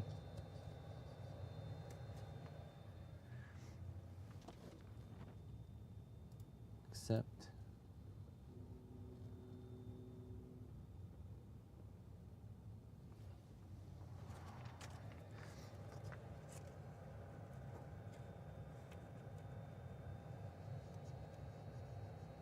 Feels good.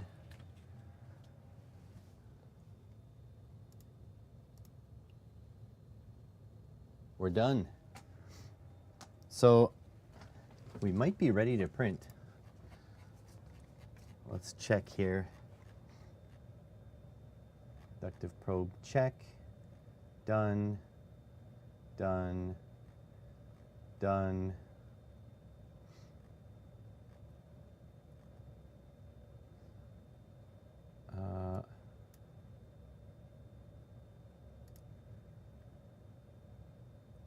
Run a G28. Okay, Z offset adjustment. If you did not run PID tuning, set your extruder to 245C and heated bed to 100C. Let the printer heat up for at least 15 minutes. But I did do that.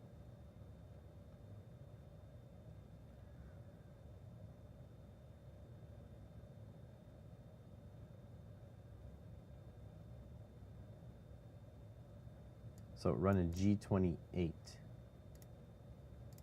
Okay, G28. I think that's just homing.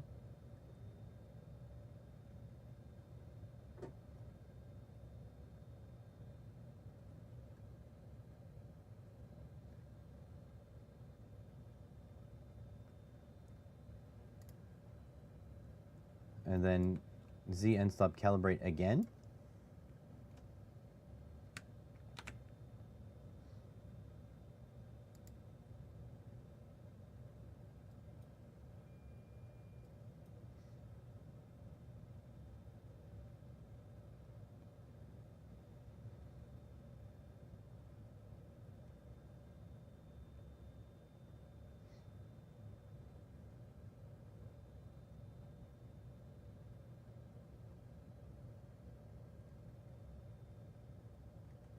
Okay. Now we do this again.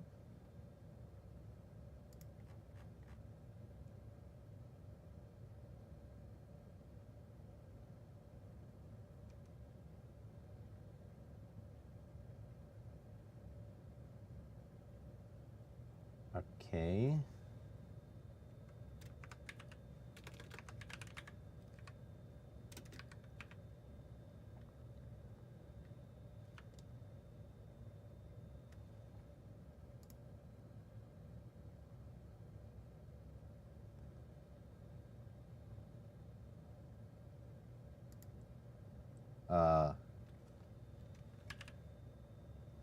Test Z. Z equals negative 30, I guess. Oh.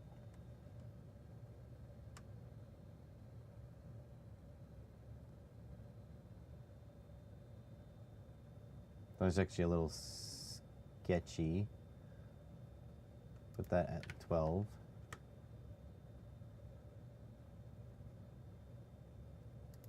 Put this at 60. I want to be in the middle. 60. Okay. Put this back to 2. Okay, I'm going to check the paper. Do the paper drag test. Where's my paper? Here. Yeah, you're just in time. Okay.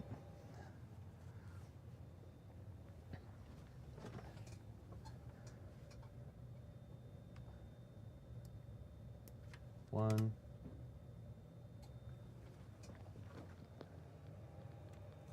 Oh.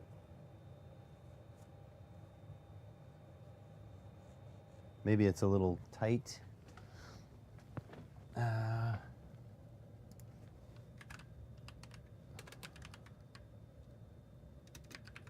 equals minus 0.1. Point 1.1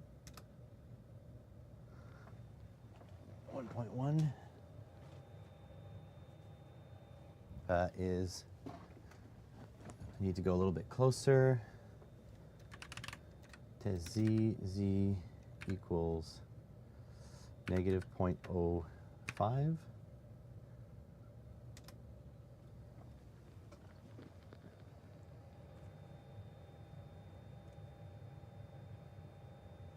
I mean, that feels pretty close to me. I think I'm comfortable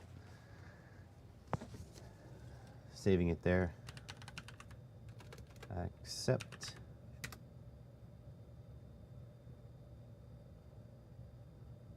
Manual probe failed. Okay. Let's do this again.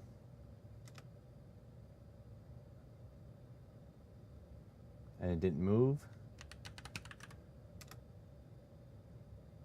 Okay, let's try this again.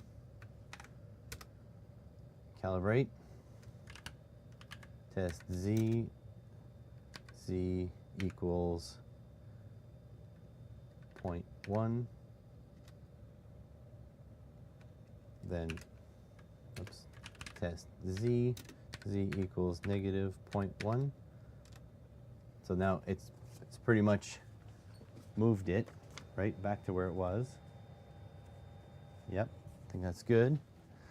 And then we can go accept. It says failed again.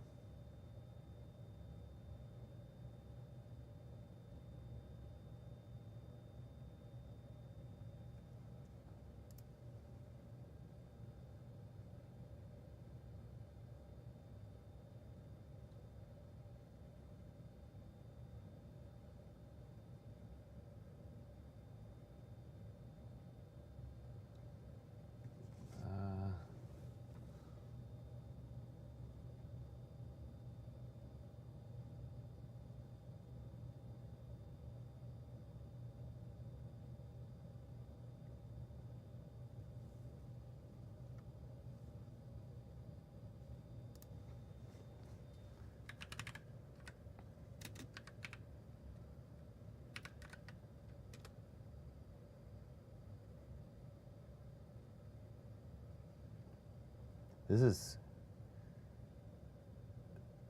yeah, it would be pretty crazy if it turned into a GoBot. So why is the Z stop? Okay, so test Z equals 0.1.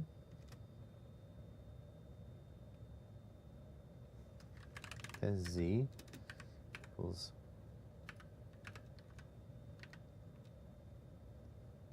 minus 0.1. So right now we are at perfect bed level for me. Okay.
Home the printer, command the head to a Z position as he's 5 millimeters above the head. Okay, I think this is the deal. Let's home all. Nice, yeah, sat lamps they're scientifically proven. I should probably have one, to be honest. All right, try that again.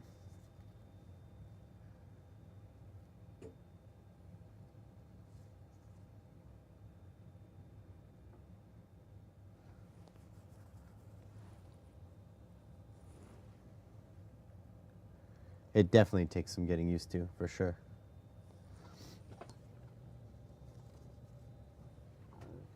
Oh, actually, Franco, you missed the new colors I picked up.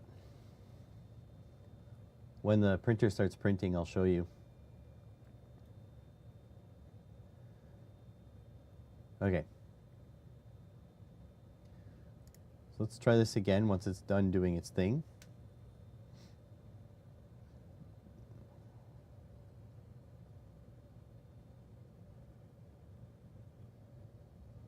All right.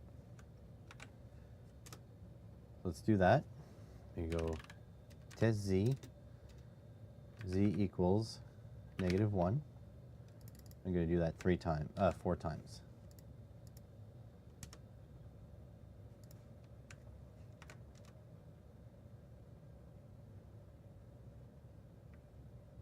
Shoot, I screwed up. Abort. Okay, 60, 60. All right. Let's do this. All right.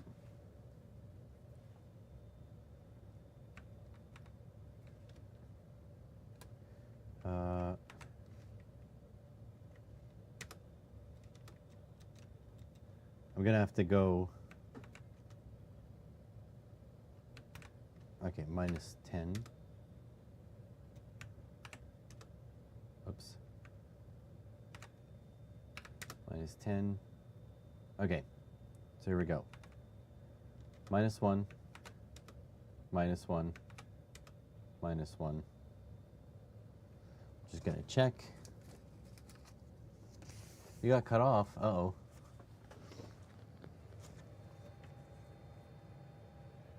Okay. Oh, feels like it hit something there.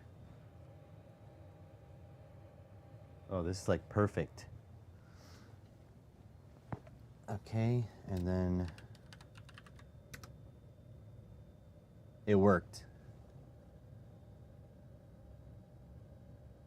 It worked. It needed me to use the specific steps. This is a bit tight, actually. We're gonna try it. Okay, so I think we might be done. Save config. Send. I'm gonna open Cura.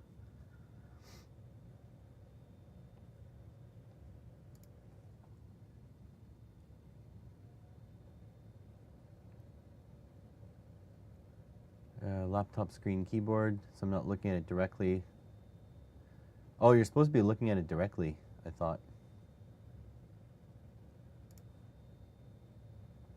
Oh. Nice. 40-inch TV. Okay, so let's home this one last time. Let's go just make sure. Okay, saving your results.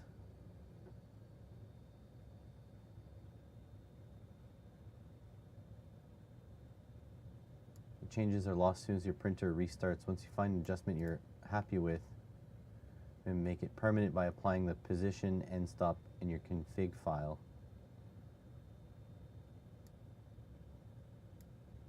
Oh, that's for the, okay, micro. Yeah, that's after. Okay, extruder calibration. We have more to do. Heat the hot end, extrude 10 millimeters or so of filament. Okay, so we gotta do that. First I'm gonna take my Cura here, add printer, non-Ultimaker, add printer by IP. Let's see if this will work. 168, oops, 168.2.27. 2.27, add. Okay, so can't do that. Non-Ultimaker, non-network printer, custom, no. See if Voron should have its own thing. Voron 0.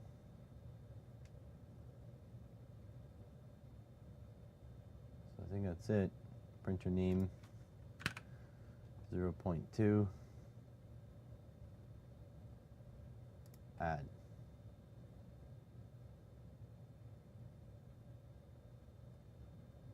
Okay, rectangular, origin at center, no. Heated bed, yep. Build volume, nope. I don't know what the G-code flavor changes.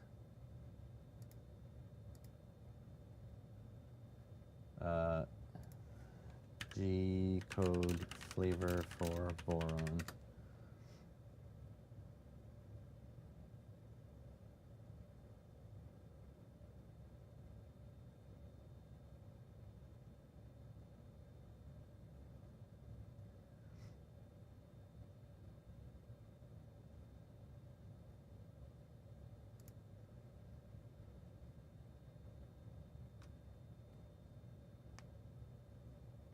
Okay,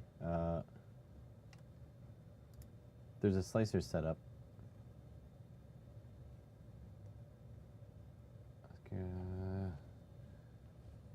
V1 similar enough to V2. Profile can be reused.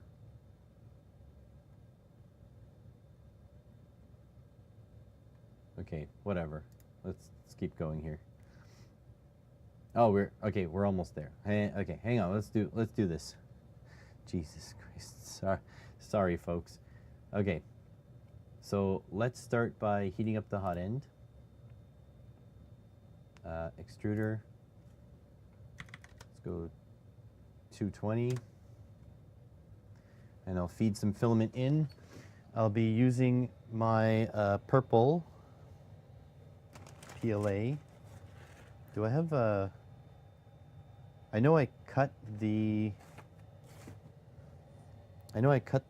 Bowden. I should have some left. Oh, here. So I have a bit of Bowden left that I'll use as a reverse Bowden. So, I don't know if you guys can see. Yeah, over here. I'm going to try to jam that in there.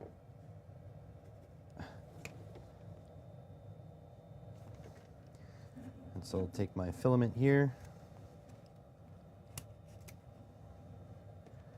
And feed that into the reverse Bowden.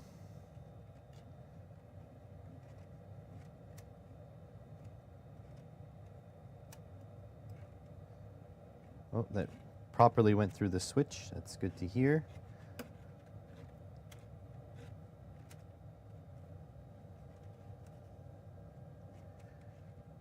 Gonna feed it all the way up. I'll be able to see it through the tube up top there. You maybe not.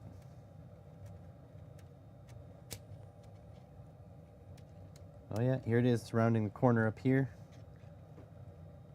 Oh boy, that's a lot of twists and turns. Whoop. Might have kinked it a little. Get in there.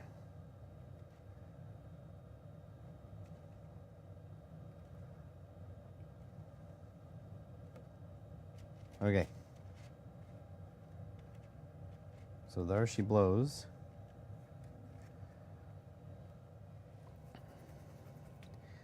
Okay, and now we'll try to extrude 10 millimeters. You probably want the door open. I need to check, see if it sucks it in.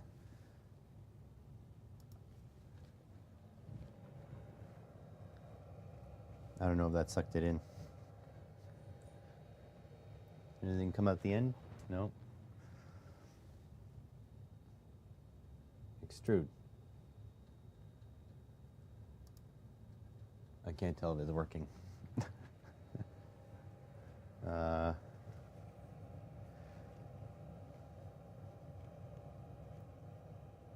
Oh, I mean, it grabbed onto it. I'm just going to keep going till it spits some stuff out. I'm going to extrude 25 mils.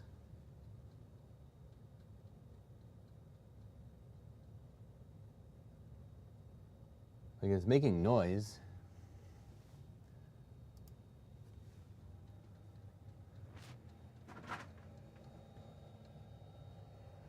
But I don't know if it's actually sucking it in.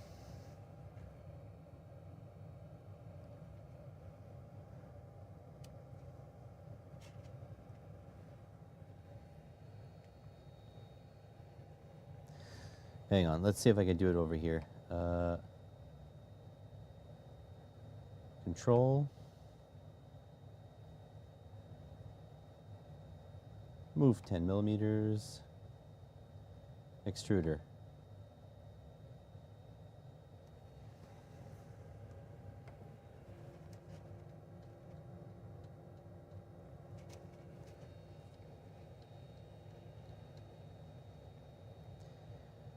So I don't know if the extruder is like going backwards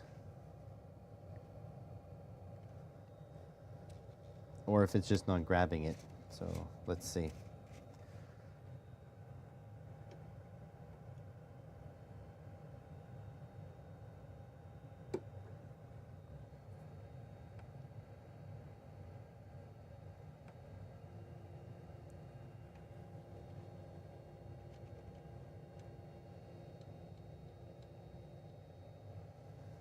I don't know.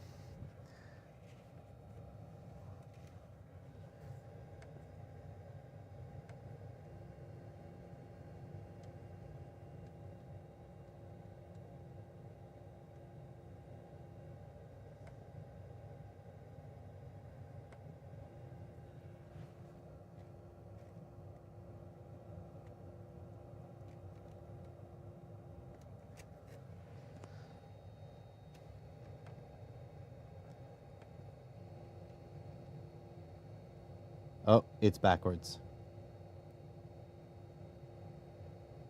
Because it's sucking it in. I put a negative move, and now it's sucking it in. Yeah, there it goes. Okay. So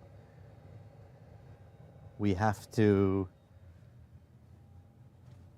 reverse Bowden. Sounds like a yoga move. Yeah, pretty much. Okay, so we have to reverse the extrusion configuration. Extruder. There we go. Save and restart.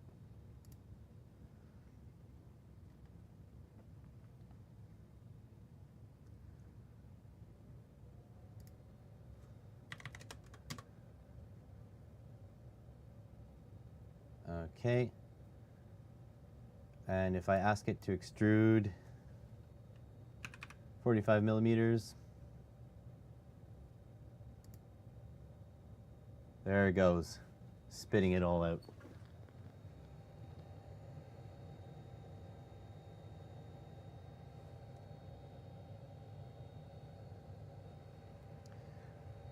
So there it goes. Extrusion is proper direction now, which is good to see. Now, what's next?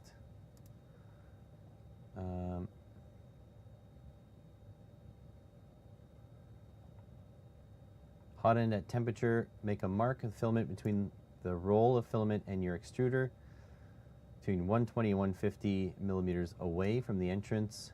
Measure the distance. Okay, measure. Okay, so we need to measure the distance. This is going to be a bit of a pain in the butt because of the reverse Bowden, but it is what it is. It's also kind of sketchy to unspool.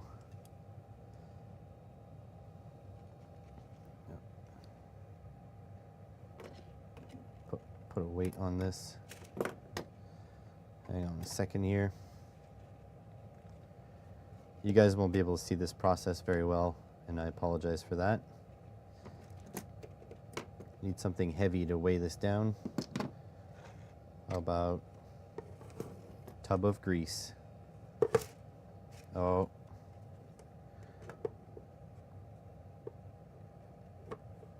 Tub of grease not working.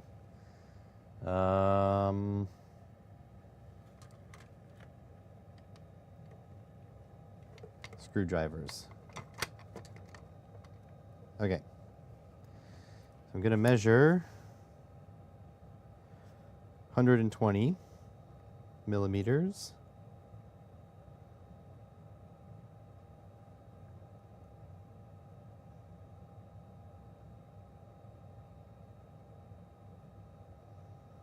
I would have hoped that this was already calibrated from Cybor, because you'd think they sell all the same kits, right? Okay, so I'm going to grab my knife.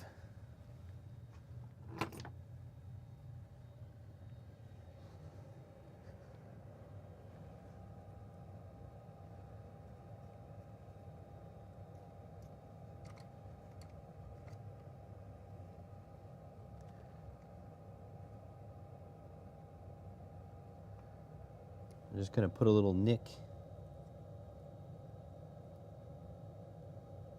without cutting myself.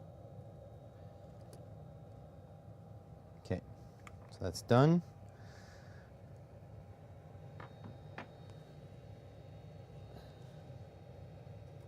Piece of filament fell in there.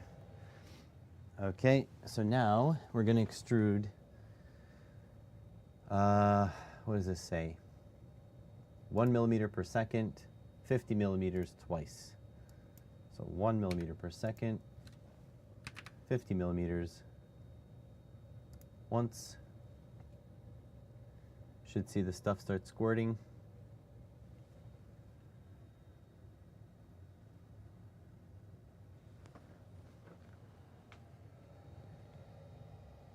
Yeah, it's just gathering up on the nozzle, which is not ideal.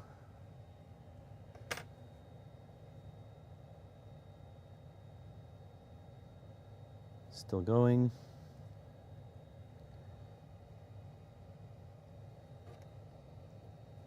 This nozzle, I don't know if I'm gonna like. It's just gathering all this stuff on the nozzle.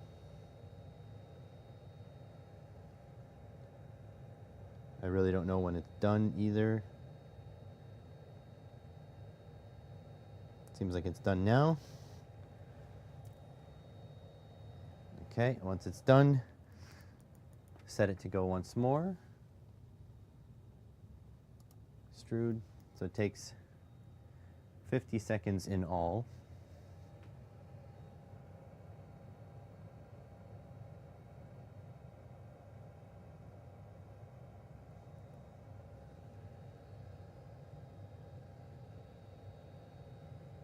Set it over the side, maybe the weight of it will pull it down. Nope, it's not working.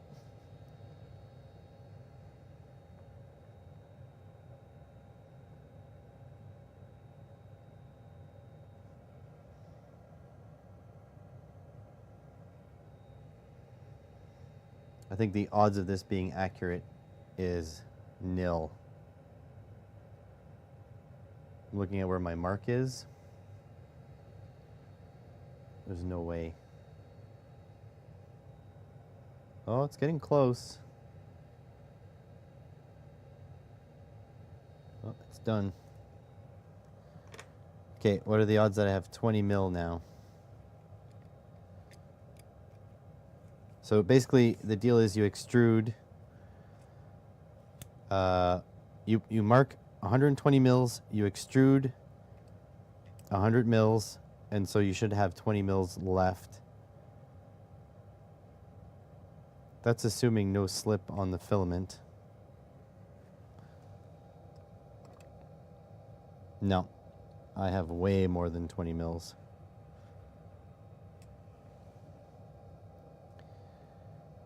So I have 26.35 mils. Okay, 26.35 mils.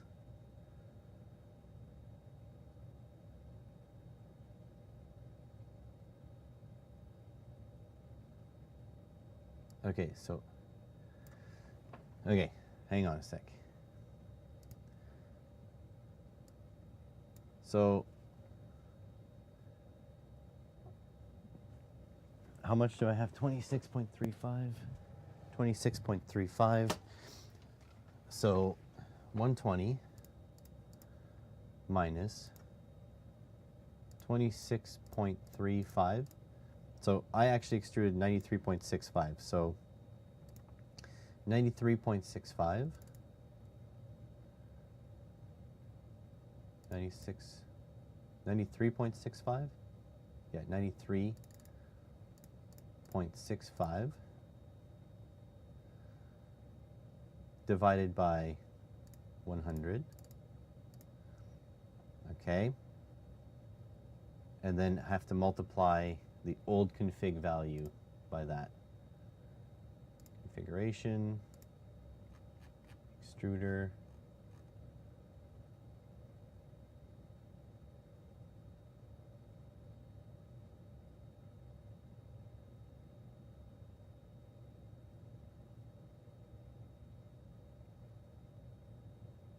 where is that amount? Rotation distance. So 23 times 23 equals 21.5395. I don't know if you're allowed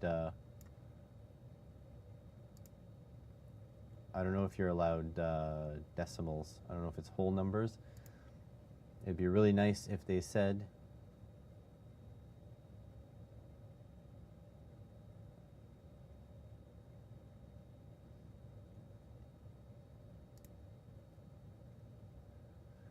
so we're looking at 21.53, so really it should be 22.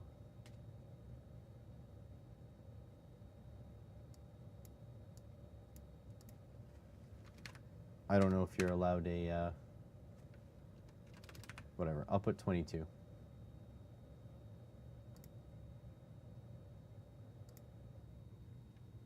We'll see if we get any closer. Oh, thanks, Franco.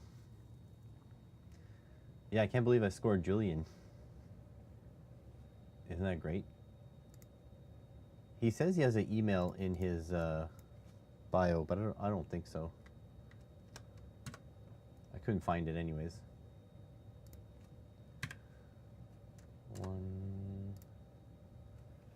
Okay, so let's see. I'm going to do the same process now.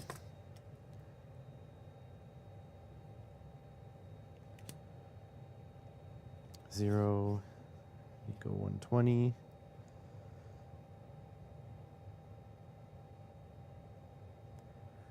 This freaking flickering light driving me bananas.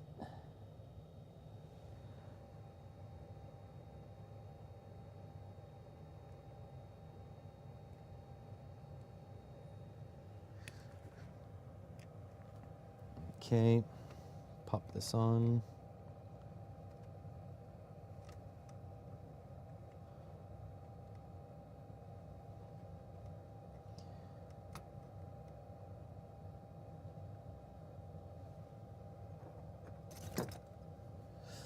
I'm gonna try not to cut myself.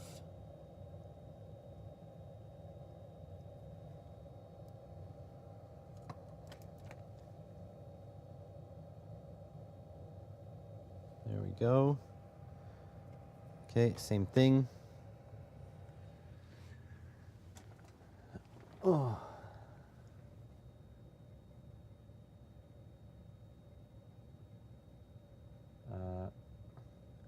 Just gonna home Z.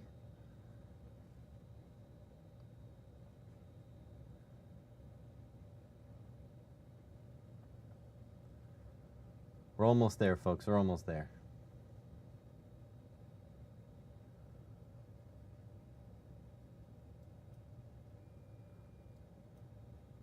Okay. I'm just gonna send Z to 110 once it gets back, because it's just, I don't want it too close to the filament.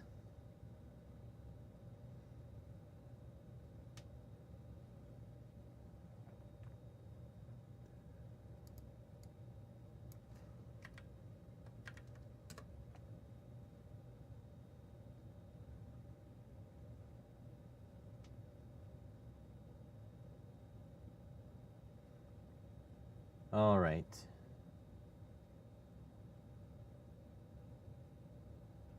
Okay, same thing we were expecting. We're going to do 50 mils, 1 millimeter per second. Extrude.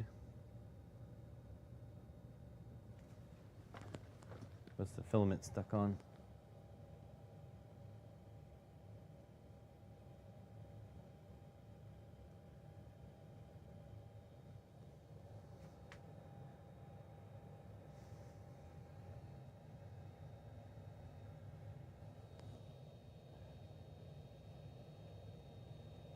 Flickering LEDs, bane of my existence.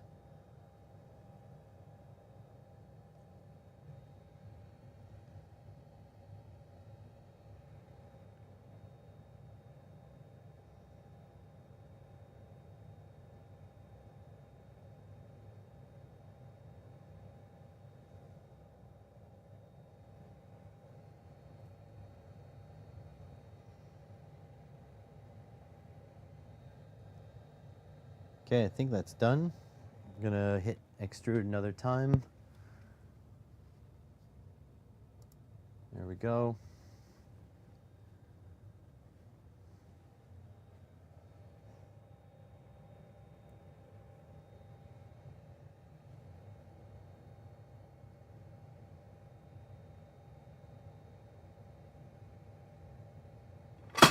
Oh, well, hopefully that didn't affect the test.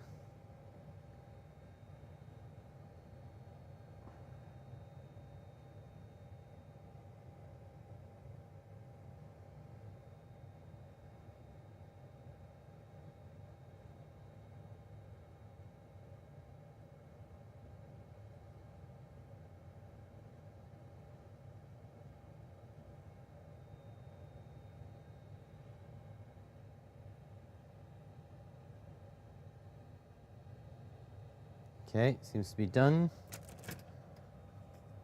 20 millimeters is to beat. Here we go.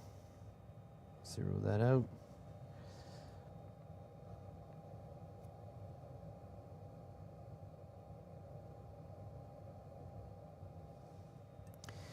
.2.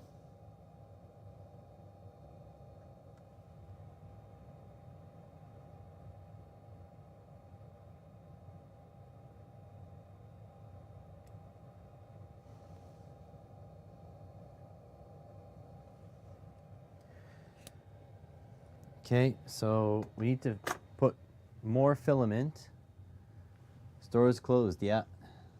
Yeah, we did groceries yesterday because we always wait until the last minute. So, yeah. Higher configuration means less. Okay. So the extruder.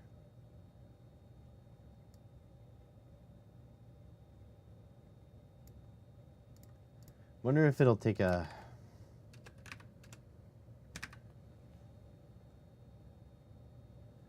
There we go. Save and restart. Hopefully it's okay with taking a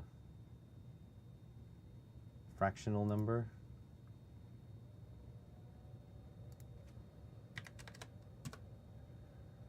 $200C.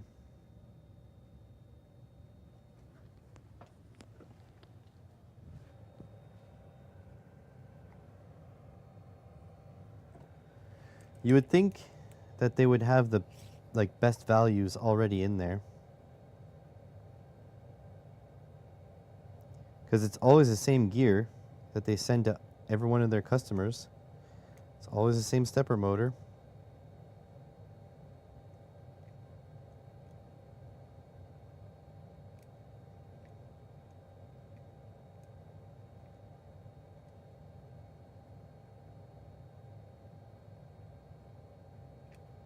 And I understand I'm probably a difficult customer in that sense.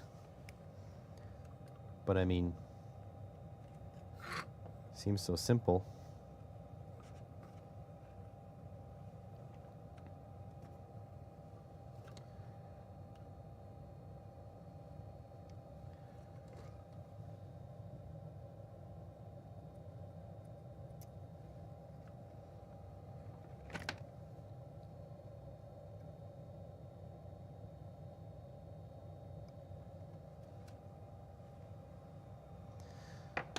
All right, same deal. We're about to find out if we're allowed to have fractional numbers here. 150 extrude. Gonna go check the configuration, just look at it. Yeah, 21.5 is okay.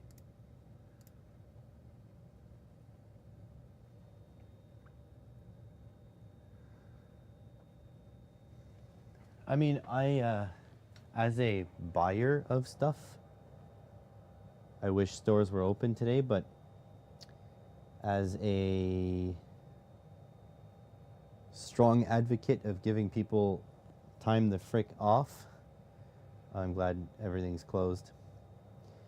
Because, like, places like Walmart, actually all grocery stores here in Canada are evil, but, you know, business owners, for sure, they wouldn't give their people time off if they had a chance. I mean, my boss would, and he does. Huh? Why is this 50 and 1?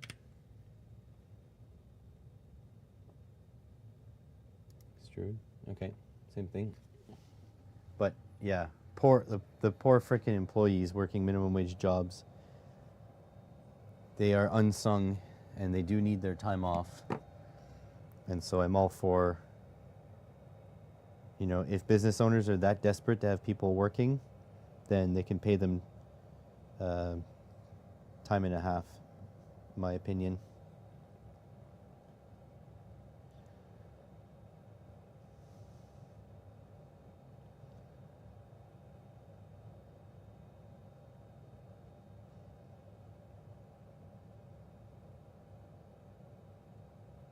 Oh, shoot, I don't want that to drag.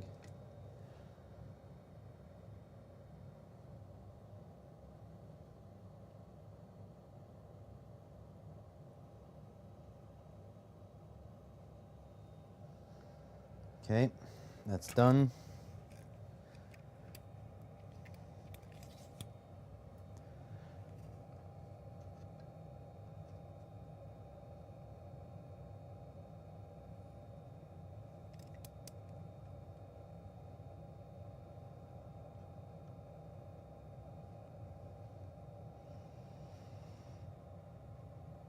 $18.56. Should have just went with the whole numbers.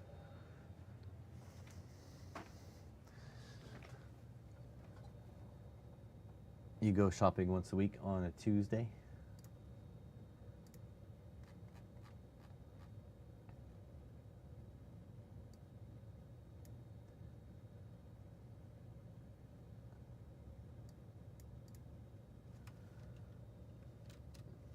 I have a good feeling about this.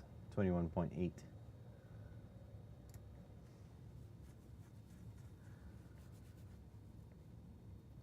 This stuff, at least you only do it once. This whole tuning.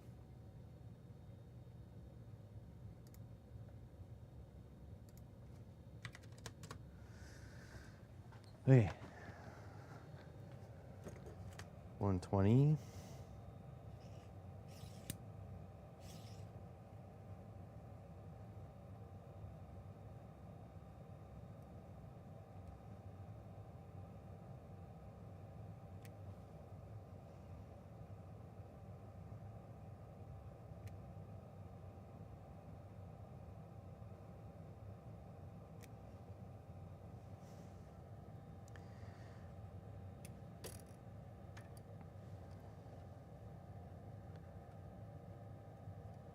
really do need it this way.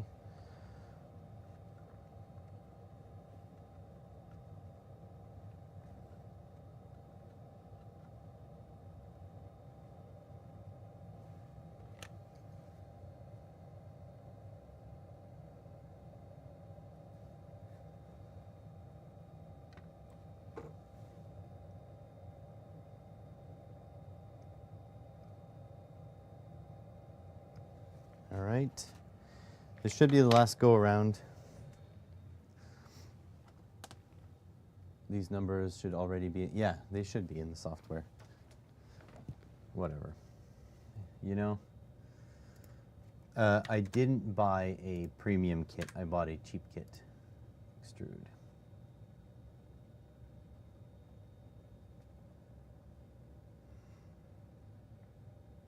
I wish I knew when it was done extruding, though.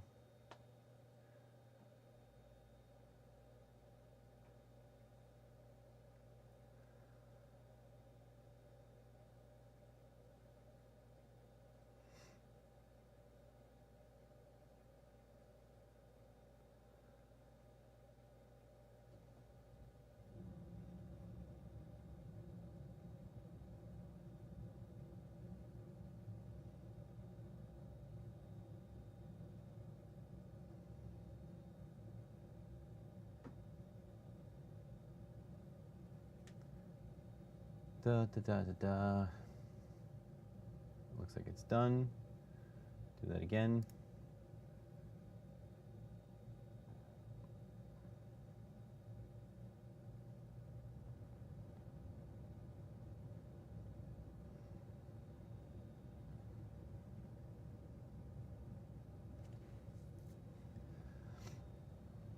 Hopefully, that'll be the last one.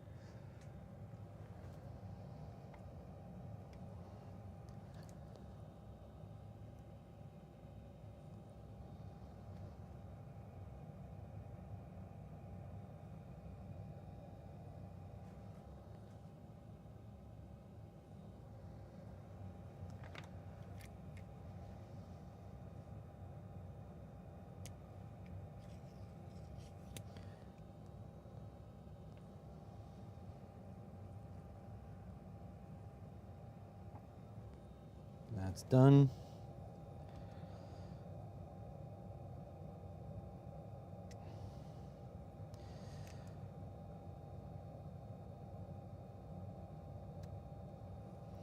$19.32. They want a 0.5.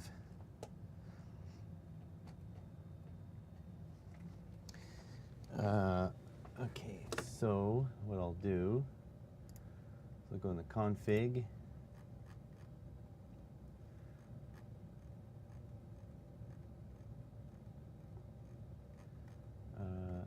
Extruder.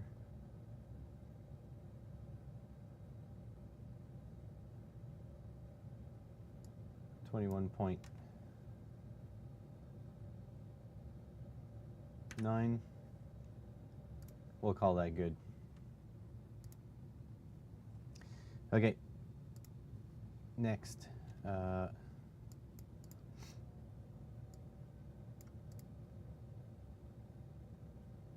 Should be around. Oh my God.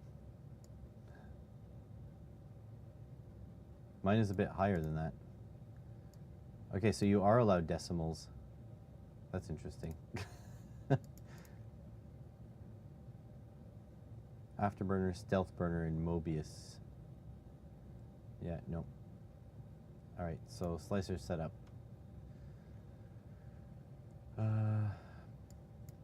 Okay.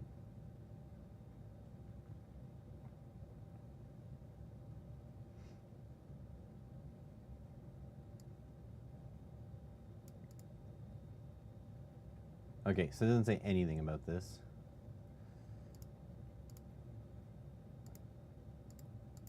It went rep wrap.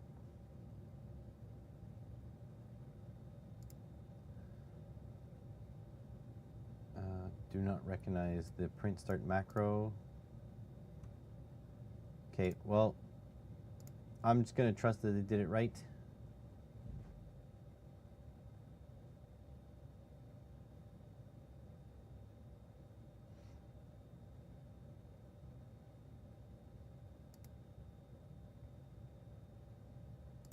Okay, next.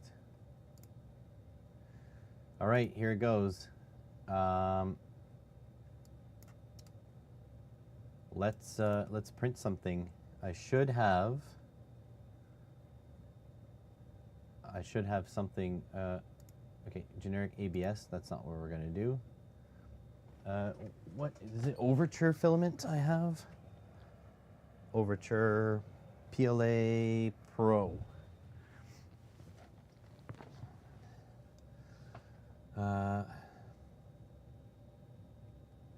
No overture.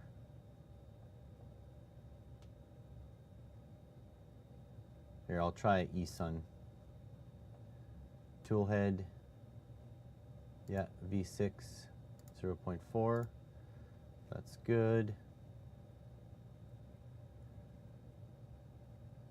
Fast. Okay, I think we're good. Recommended? Oh no. Custom. How about for build plate adhesion? A skirt.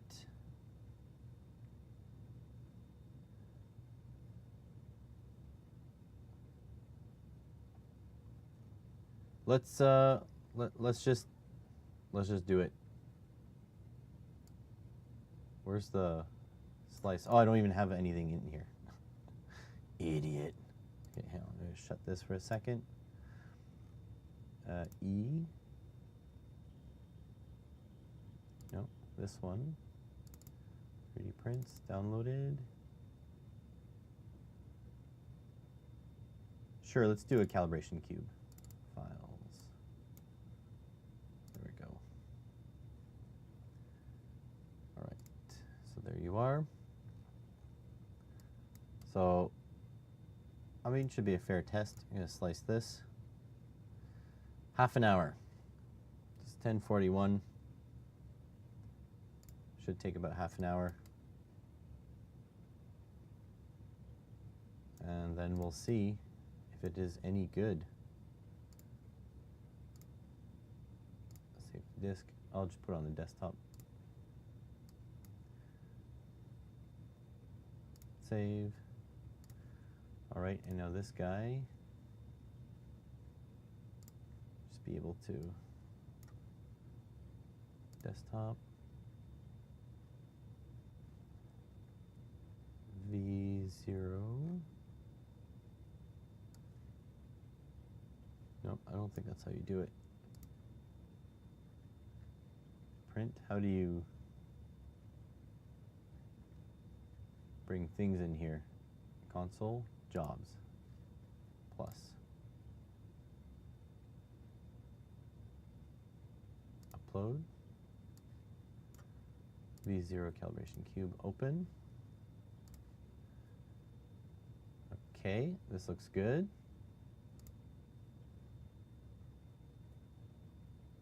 Print. Oh shit, there's filament everywhere. Ah. Look at all this filament. So I'm not going to print ABS today because I don't have my stuff, my Nevermore filtering stuff.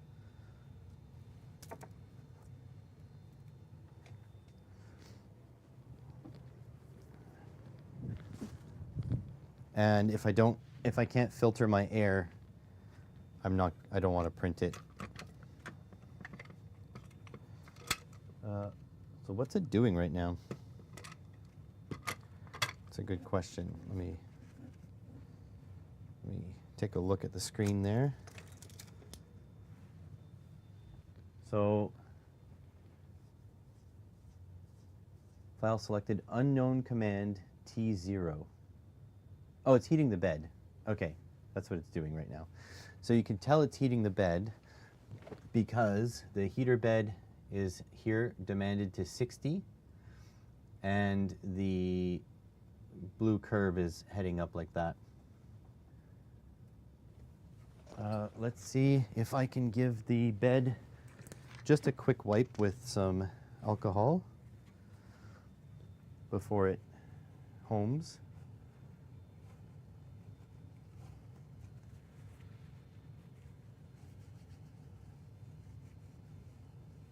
There we go.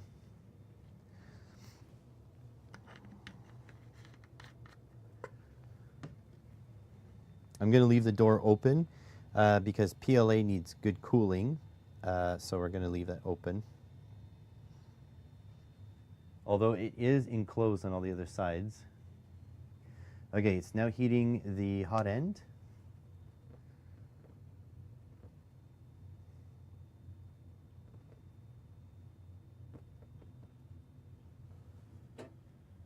Smash into the thing for zeroing. Smash into the back for zeroing. Smash into the bottom for zeroing. The bottom has a switch. Huh, I think I have a scratch inside there.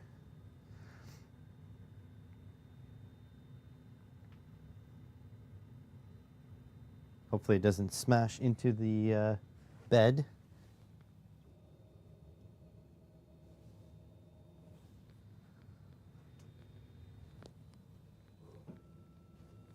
It's drawing a purge line.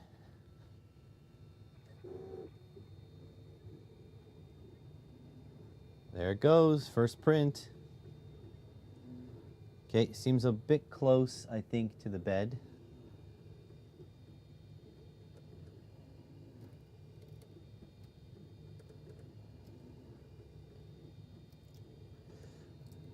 It's immediately unsticking.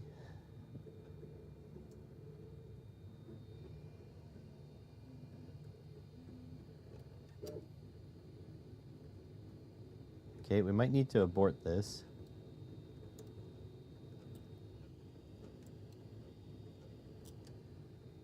It did not stick to the bed. Okay, how do we abort?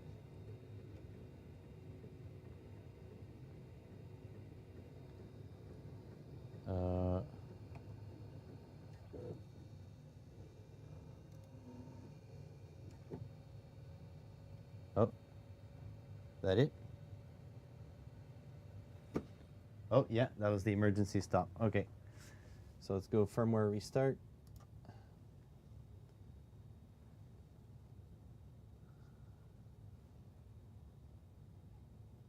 Okay, and we're gonna go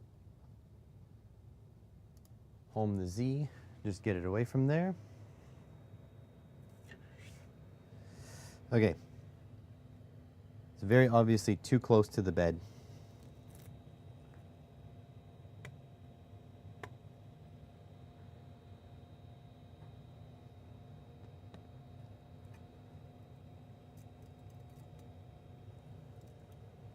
Now we got to get all this stuff off.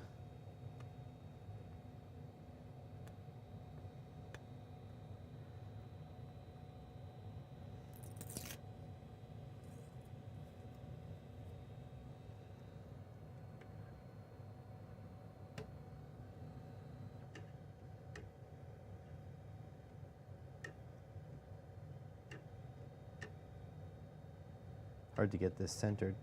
Ah, get in there.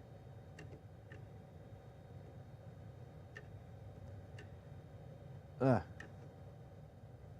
Okay, so now the little bit of an issue. I'm just gonna hope, because my Cura has a Z offset add-on, and I hope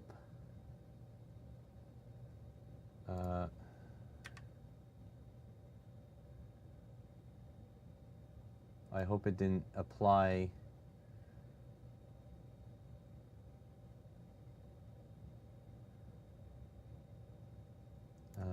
Z. No, it's 0. Okay. I don't really want to tune this right now. Negative value squishes the print. Okay. 0.05. 0.1. See offset. Okay, reslice this. Save to disk. Cube 2. I just want to make sure that's actually the issue here.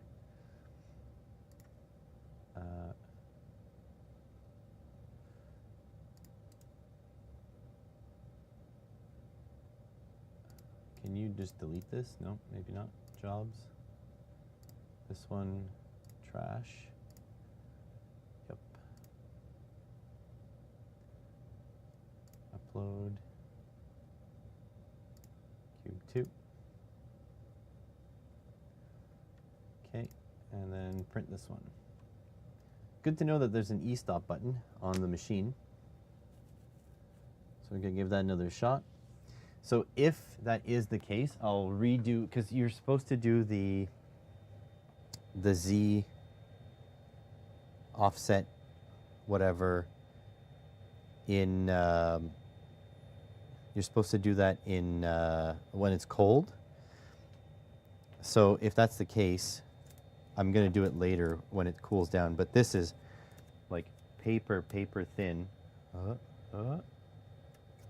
So this is obviously not the intent here.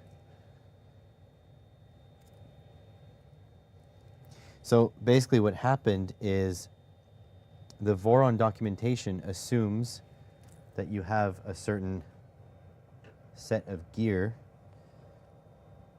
and they're saying that the offset should have been fine doing it cold, but what it is this print head has more Z deflection when it heats up. I think that's what it is.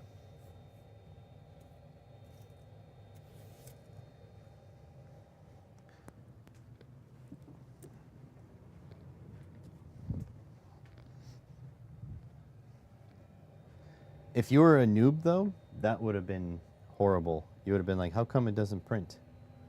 Why doesn't my printer print?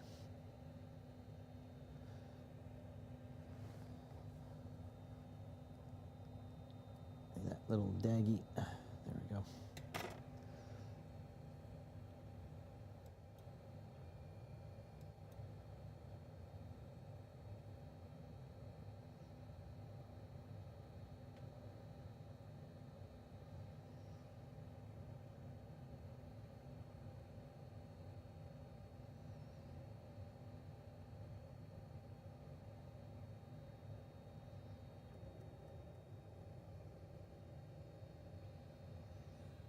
Okay, should be good and heated. Purging. Still too close.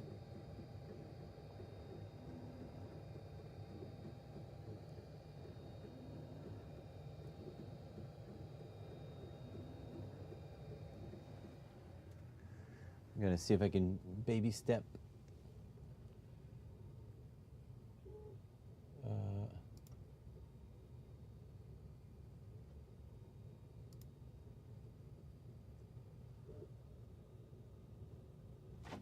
Let's see. Way too close still.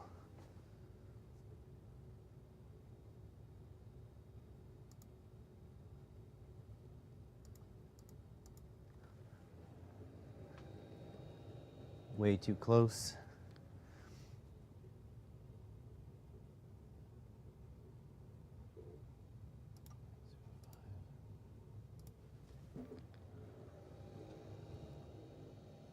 That's better. Yeah, first layer is not great. Second layer seems to be going well. Also, it seems like the bed is up on one side. I'll show you the purge. Oh. So, you see it started out strong and then it tapered up to nothing. So it's almost like that side of the bed is up.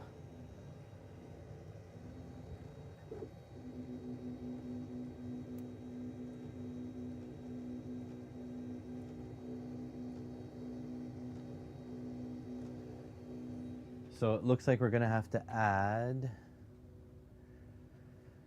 0.150 millimeters to the Z offset. I don't know if I can just do that manually. I don't really need to calibrate it. I just need to do it.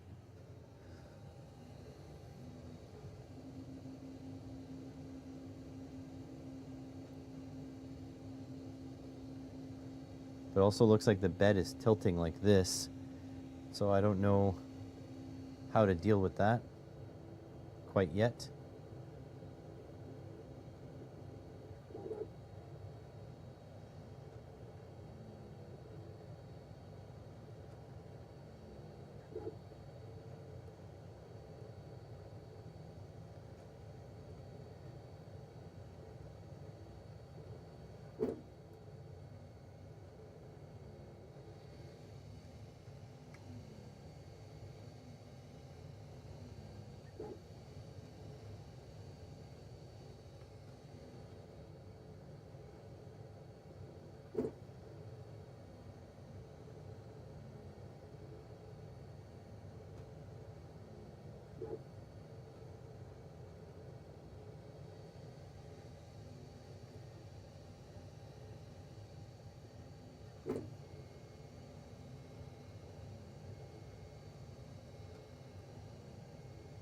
It's quite violent when it moves around. Oh, I also glued the black pieces, the accent pieces on. They don't have any instructions on how to install them, so I just glued them.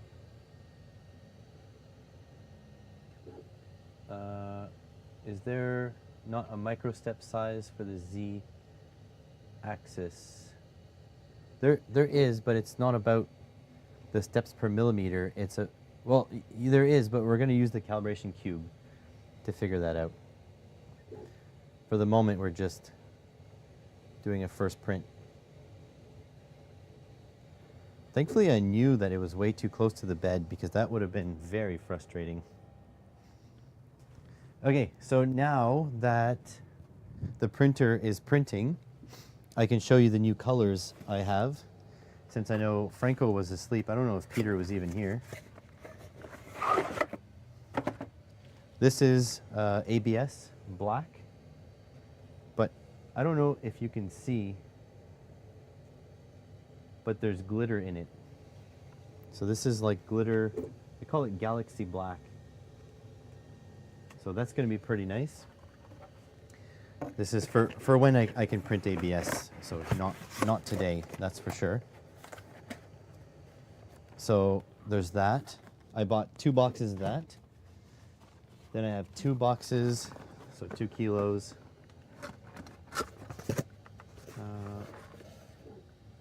Ordered TPU, but got a laptop stand. Huh? This is the new purple I got for an ABS. This is Galaxy Purple, Sparkle Purple Mist. So this is purple with sparkle inside, so I got 2 kilos of that. Is that from Amazon, Peter?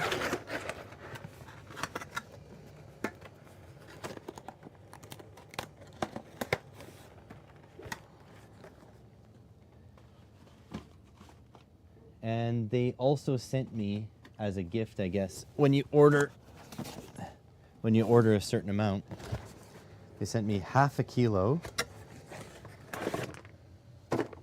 of pearlescent white PLA. So yeah, this is only a half kilo though.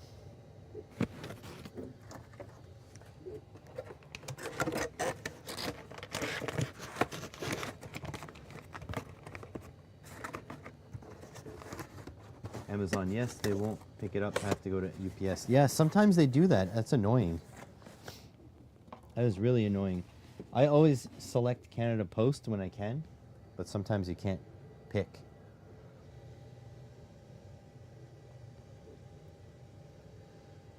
Oh, I also installed the ADXL, so we can try input shaping as well. That's for another day, but yeah.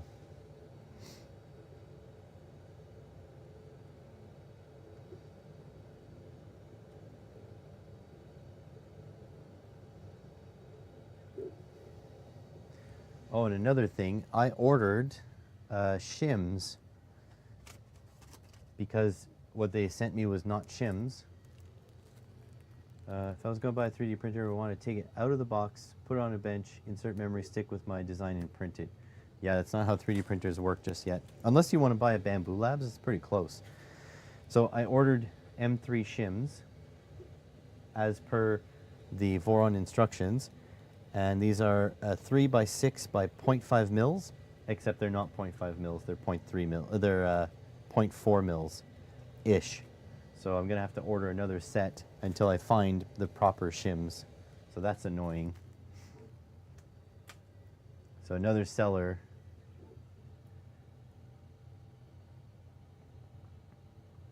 Prusa is good, but good, yeah. I mean, all printers require a little bit of setup calibration. This is a lot more that it requires because it's kind of like it's custom. But like a good company will have a preset, like the Elegoo didn't have much to do when I put it together.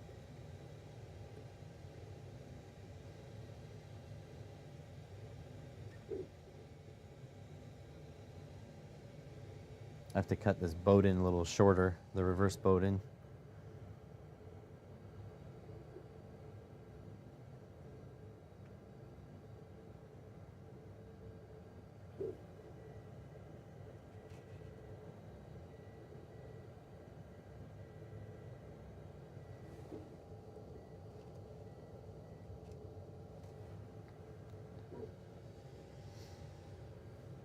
Probably weigh it down like I did before.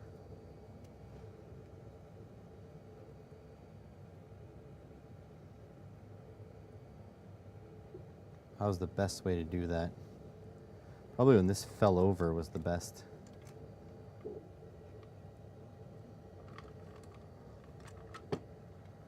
There we go.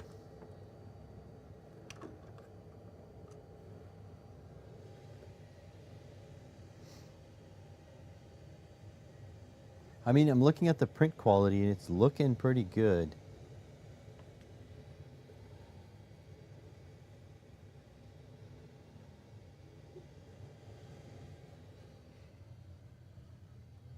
Sort of like coding, you can abstract details when things are working, but when they fail, you gotta know some of the details, yeah. But that's why their support team is supposed to be there, right? I wish these LEDs wouldn't go nuts like this. I wish they would like tell me stuff about the print.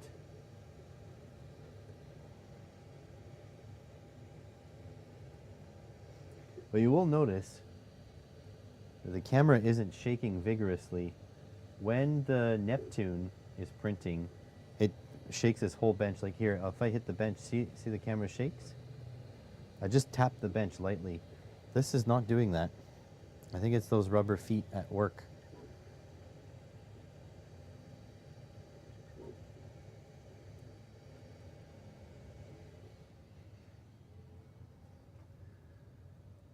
So far, everything's looking good.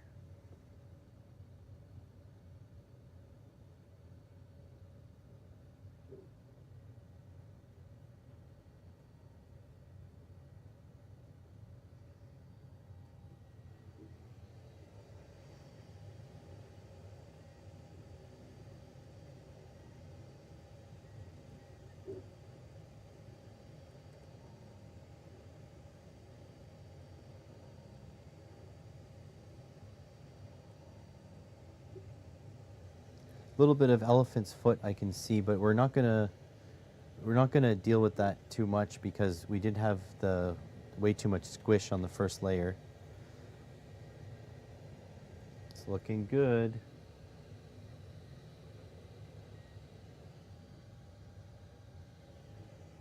Here, let's see if we can disturb it a little bit. So you guys can see a little closer.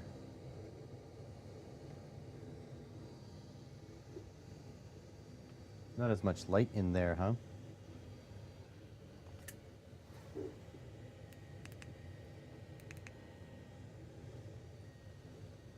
How about now? Can you see more? Not really.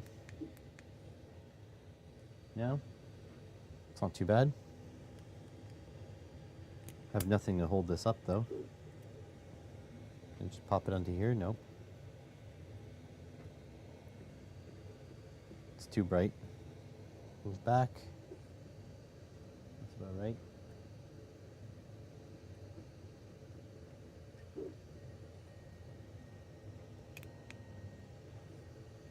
Too bright. That's about good.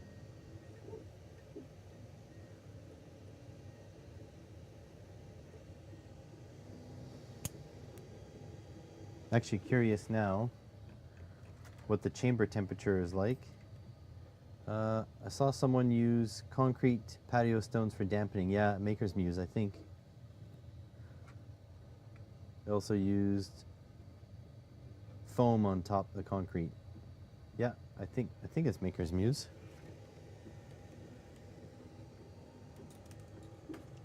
So right now, this is T1 in the chamber. It's only about 20-ish degrees. If I shut this door, it's going to get real hot in there. Let's check up here in the upper things of the chamber.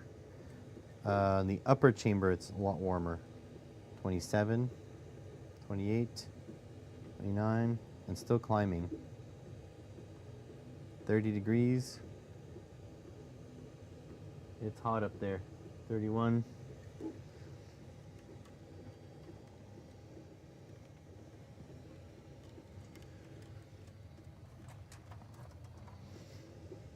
But apparently putting the Nevermore in here circulates the air a lot better, so you get nice and smooth chamber temperatures. Oh yeah, and I want to show you some, so I got 2 heated beds. See the news of P. Diddy? Yeah, I did see the news of P. Diddy. So I got one PEI sheet 1 on both sides, and I got this one, which is PEI on one side and faux carbon fiber effect on the other. So can't wait to see how that looks, because apparently this carbon effect will translate to the part as well. So I got that. Got a couple more things. I got this 80 by 50. It is a little machinist square. I got this, a little bit bigger machinist square. This one's 125 by 80. I got a couple new camera clamps. There, 2 of those. I got a new camera arm. This one here I'll have to loosen up to fit it all on camera.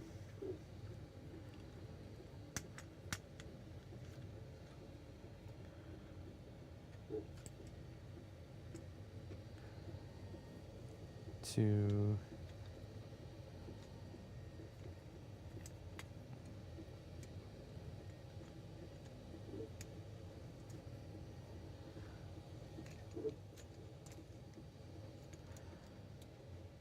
So I got this camera arm, so it goes around and around and around, and it finishes in a little 3/8 camera adapter.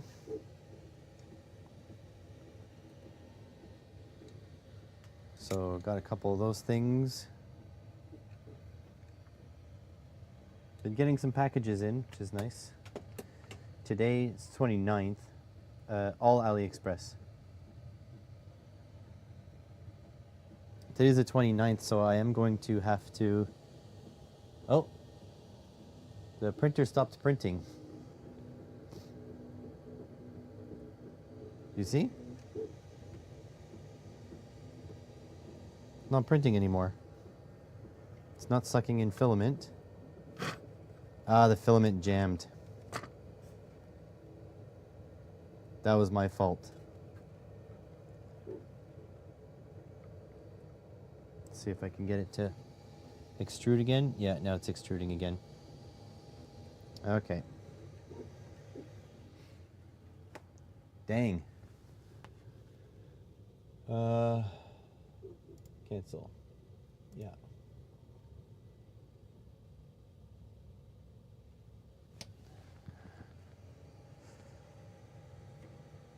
All right, well,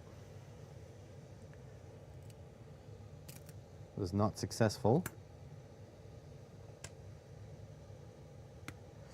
So I jammed the spool when I moved the printer.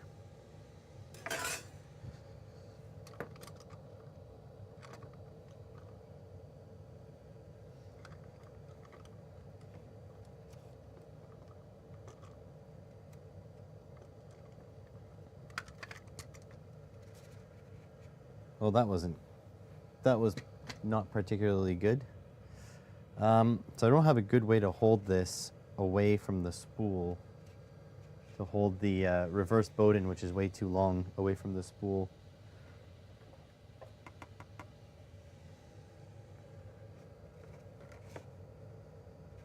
I'll try my new squares. They're a bit heavy.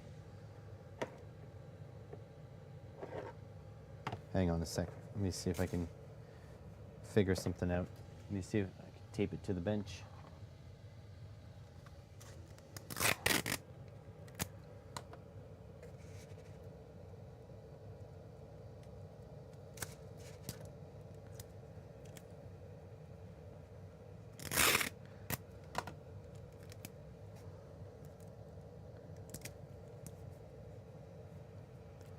All right, so let's try this again. This time, how are we going to make a better Z offset? Also, this is all stuck to the bed because it was so tight on there. It really stuck on there.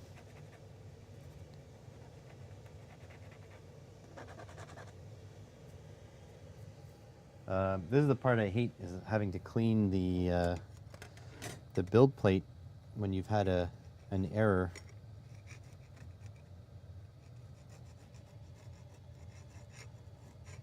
Just gonna gently try to scrape it off.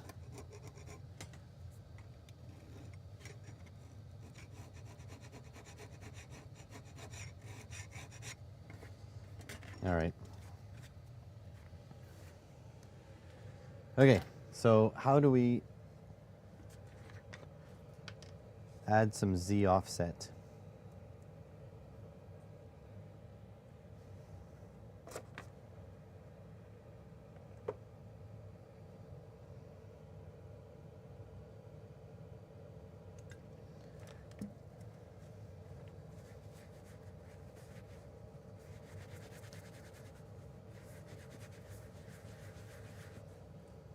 All right, that's clean. Put that back on.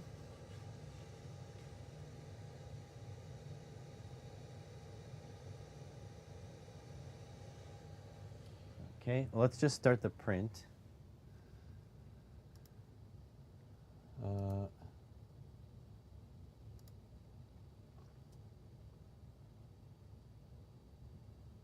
Okay, I did add some Z offset there. It does say 0.15, and then there was something about making it permanent.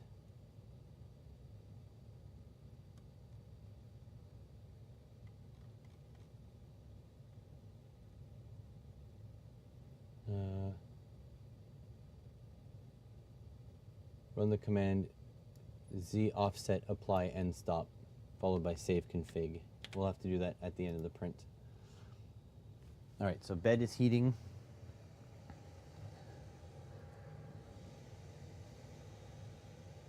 But it does say we have that extra Z offset still.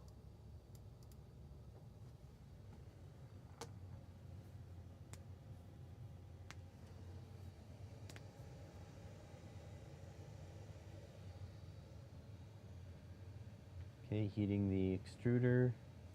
So let's see how the purge line looks from the get-go.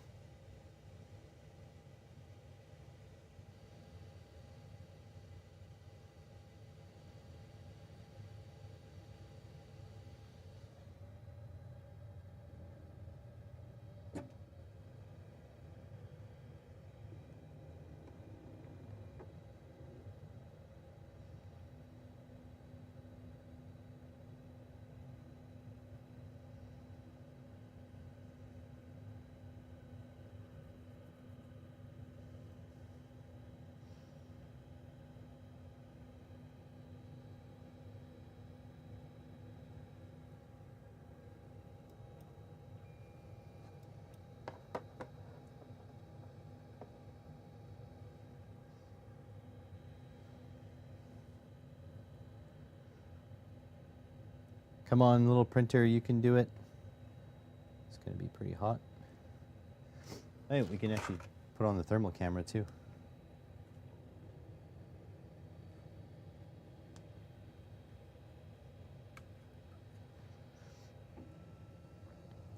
It's purging. Still seems like this corner is really high. It's my Z offset. Could still use a bit more Z offset. Up.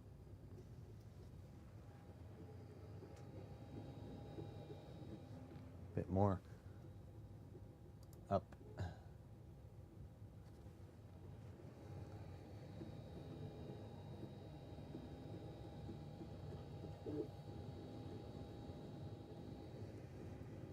Check the thermals.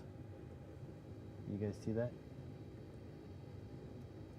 It's hard for me to keep it in screen. She's hot. Still too close to the bed.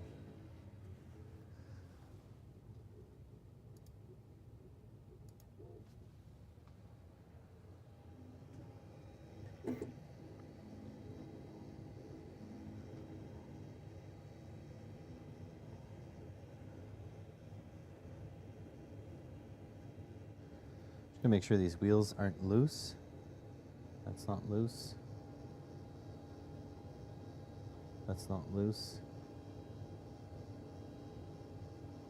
That's not loose, okay.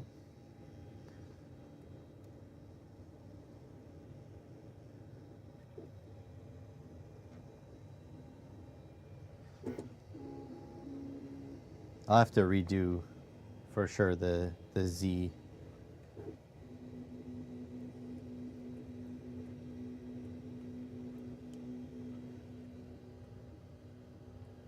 Heat gun melted? Yeah, you could.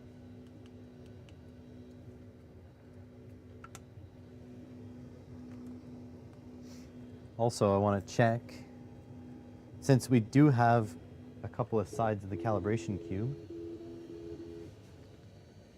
I'm just going to check with my verniers.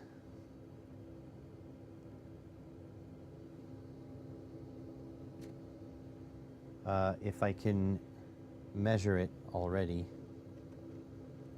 I don't know where they went though.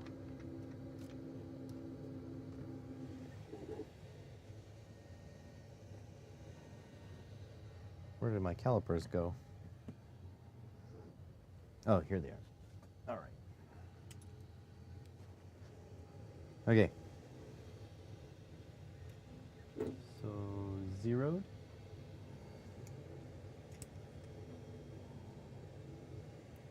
.13. That would be in the X. No, in the Y. 20.27. That's not bad at all. All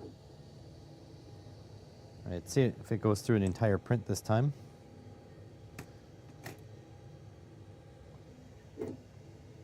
I do notice that the bed is not. It's definitely not straight.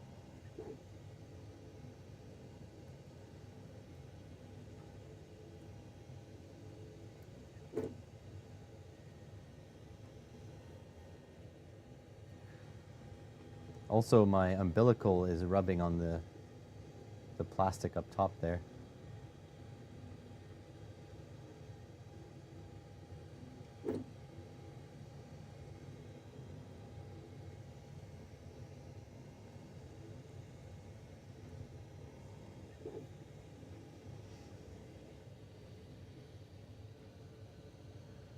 Yeah, it's pretty close to proper calibration.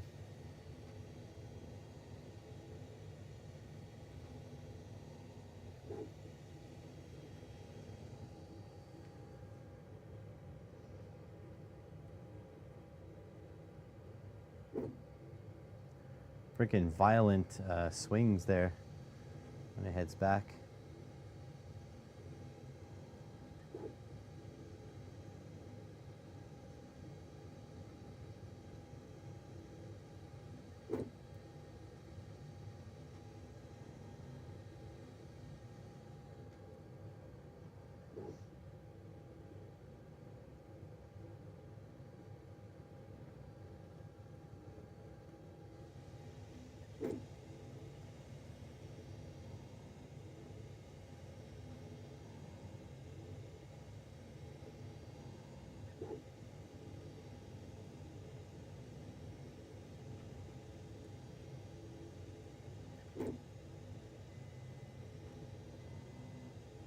I wonder how quiet it is with the door closed.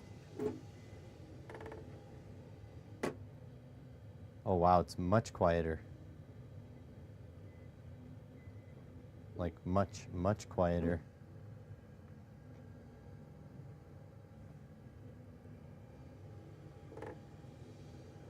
But it is getting warm in there.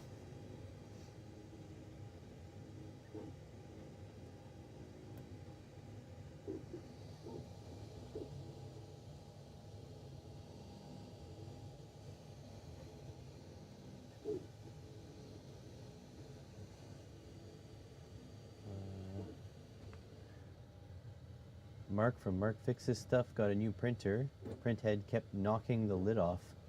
Wow. What printer does he have? Do you know?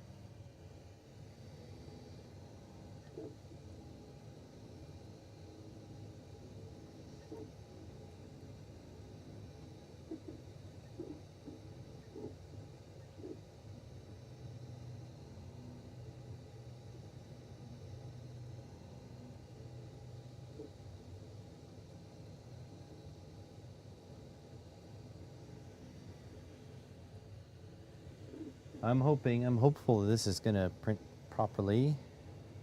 But yeah, I'll have to figure out my Z-axis offset. And if this continues on, that the bed is warped this way, there's no adjustment on these corners. Only a central adjustment and then the back corners. So if I do the screw adjustments again and do the Z offset again and it doesn't add up, then that's when I'm going to contact the seller and be like, yeah, you screwed up. Because there's no other adjustments. You can't just adjust this corner. It's the whole thing has to tilt like this. It's a tripod.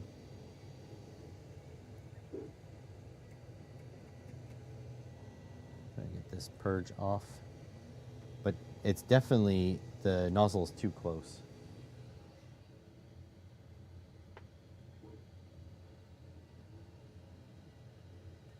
He'd be good on the podcast. Yeah, I'll take a look. I still have to invite that person that you got me to message. It's been chaos. Oh, by the way, I'll be working like a crazy man for the next month or so. The college wants me to take extra shifts to advertise our programs, which is funny because we just lost our biggest program. But there's that. It's tire season in the automotive world. So my mechanic boss needs me to work more hours with him, which is fine. So yeah, I'll be working like crazy.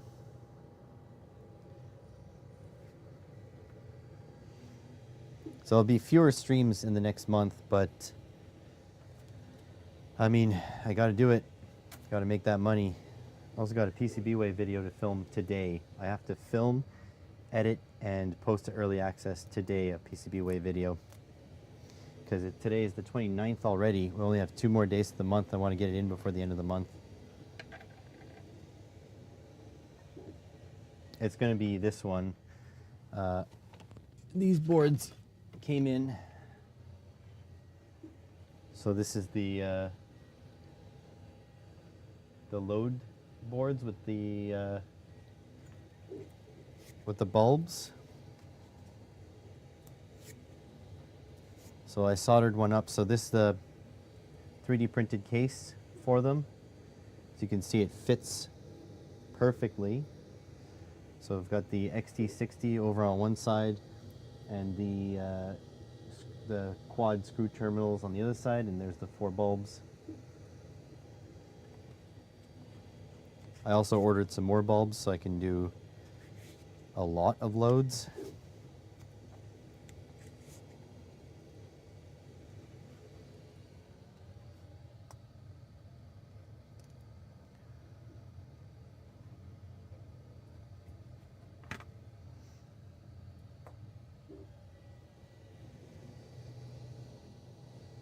Okay, hopefully we're not going to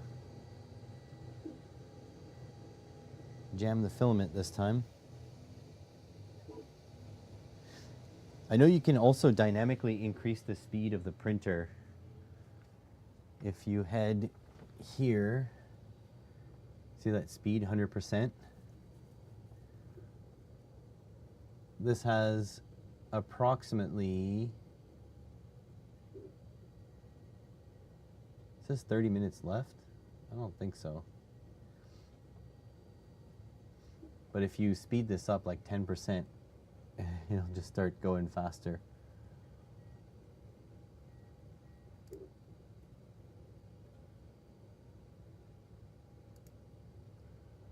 Oh, there's the macros.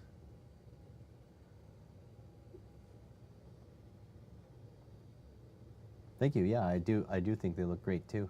Which is nice when something comes together. And I screwed up the boxes. So for some reason my hole alignment wasn't correct. So these are what the 3D printed boxes look like for them. But the holes are actually offset for the 3 pillars over to one side, so these are scrap. But I printed all the ones I need for the other ones. But look, like this print is bigger than the print volume inside here, so this was printed on the Elegoo.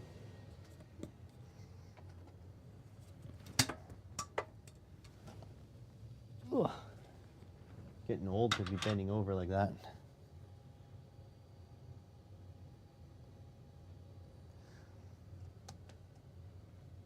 So what do we have? The microcontroller is pretty hot. Heat bed is at 60, 210 degrees for the filament.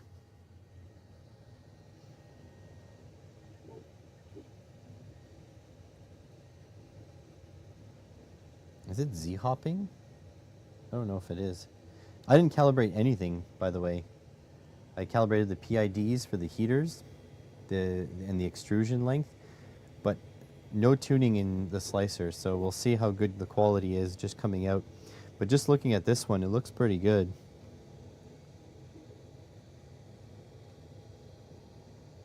There's definitely some ringing though. But we can do input shaping because I put the input shaper in.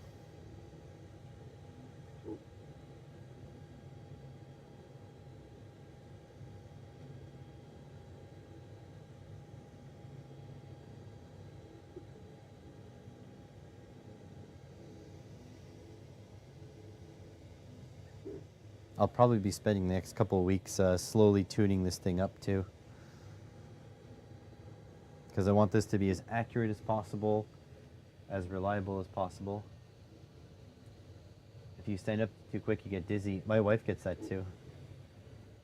She has, pretty sure she has like low blood pressure.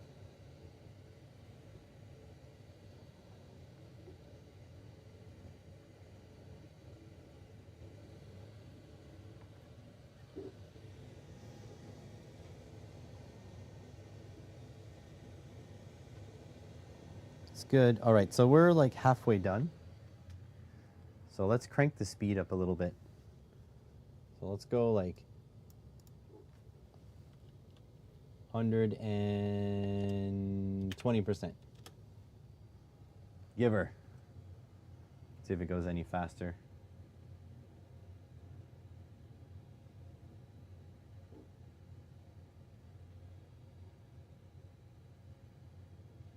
I mean, I don't think anything's changed.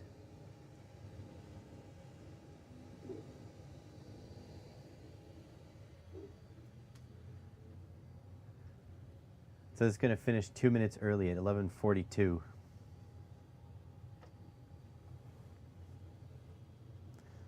We'll see about that.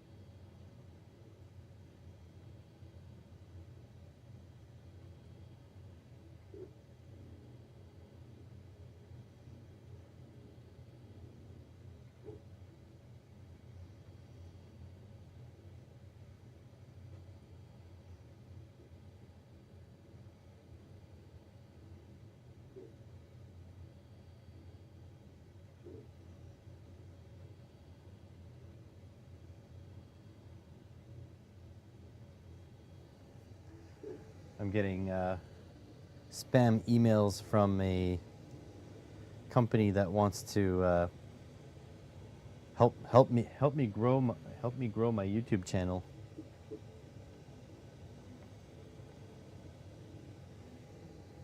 The way they speak is like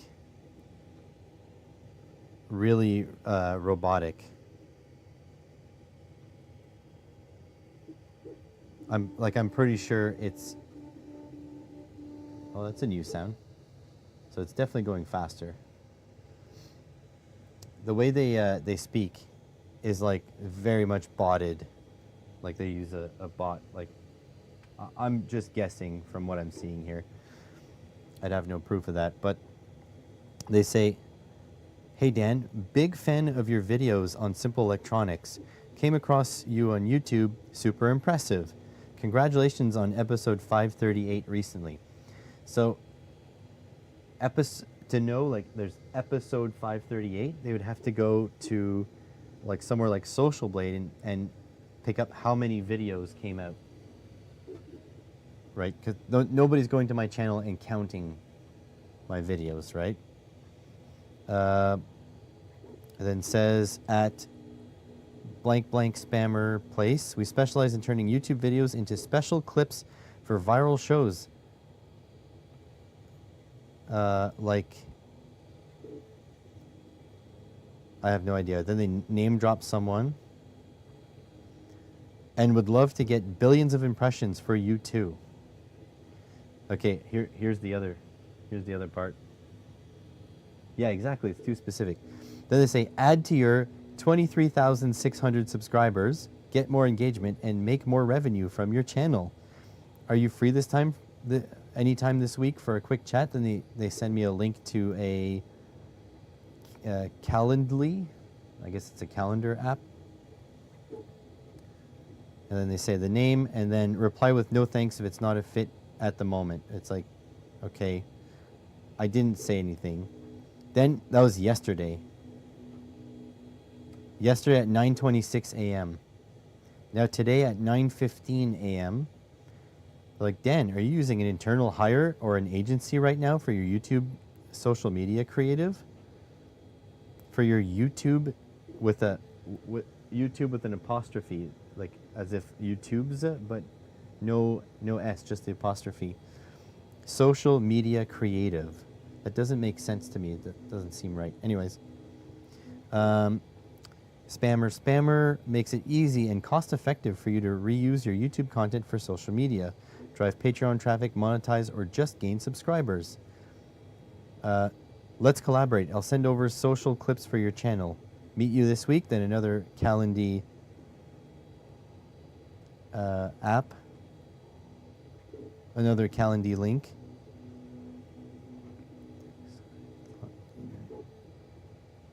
Thanks, whatever. And then reply, no thanks if it's not for you. Or let us know what's holding you back.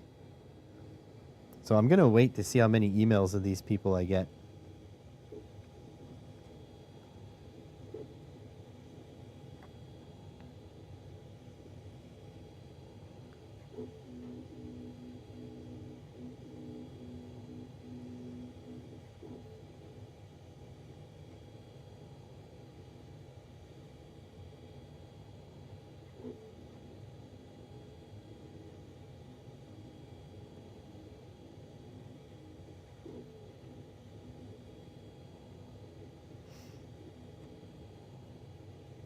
Also, I just got emailed a list of the work I'll be doing on April 3rd.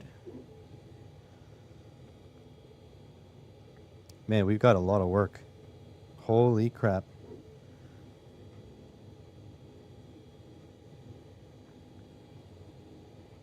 We're doing tires on 1, 2, 3, 4, 5, 6 cars.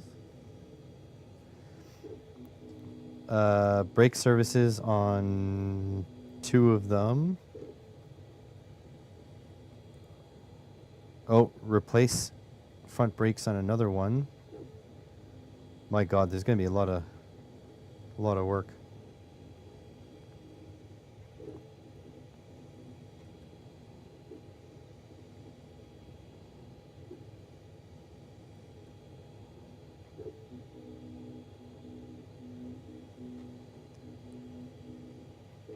I am going to be wrecked. Oh yeah, it's 100% a bot. But I mean, the thing is, I want to see, for my own entertainment, I want to see how it keeps going. And then eventually I'll just spam them all as, flag them all as spam. And I don't know if you know this, but when you flag something as spam, if enough people on, like, let's say Gmail do that, then all their emails are going to go to spam for everyone. So it could be very detrimental to your business if you get flagged as spam.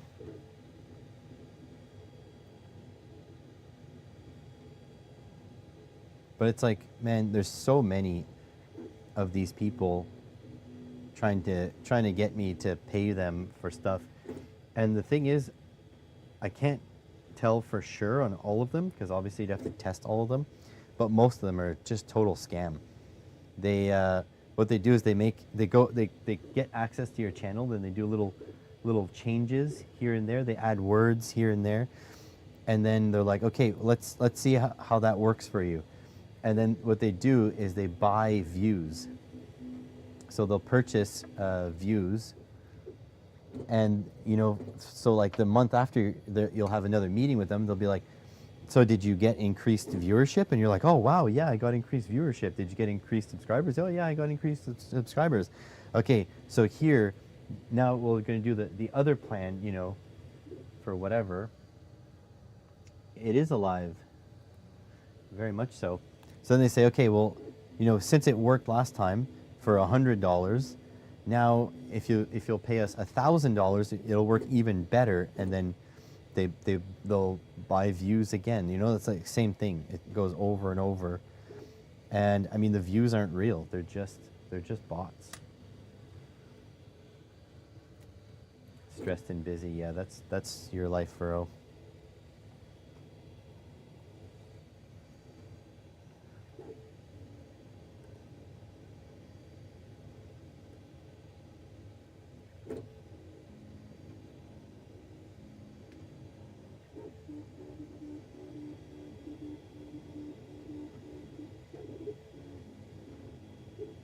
Almost done. Oh, is it doing the solid top surface? Oh, not yet. It's doing the Z right now.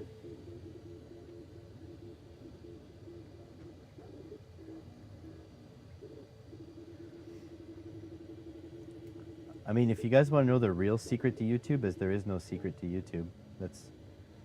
That's what they don't want to tell you. There's not really a secret. It's if you want more viewers, you got to make better videos and wait for the algorithm to share them, or you have to get external sharing. Like you have to go out to like Hackaday and get Hackaday to pick you up, pick up your story, or do some Reddit self-promotion very slyly, because Reddit is pretty good at detecting self-promotion. That's kind of the thing. You have to either bring your own viewers or wait for YouTube to show your content. I mean, obviously, make good videos is one, and then have a really good thumbnail and really good title. A little bit of SEO tagging, but not really that much. It's more about writing descriptions. But yeah, there's no like secret to YouTube. It's pretty well known. And the other thing is, just be careful when really big channels tell you the keys to success, because a lot of really big channels have gotten really lucky. They've made some good videos that went viral, but then since that time, they've been cruising because they get attention just to start with, because they already have that audience. So you got to be careful when you're taking advice from already established audiences. So we definitely need to work on the Z offset on this, but other than that, it is going pretty well.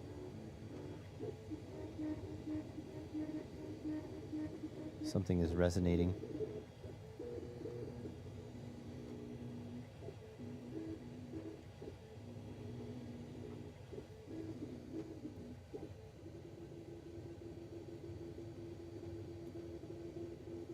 There we go, it's doing the top layer.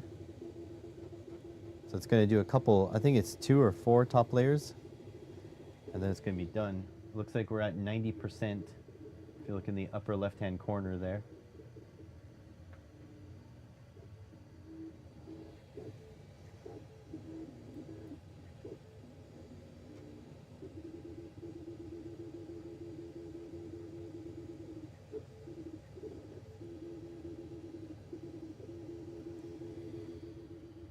%. It's nice, the little screen on the machine is pretty accurate. I like it.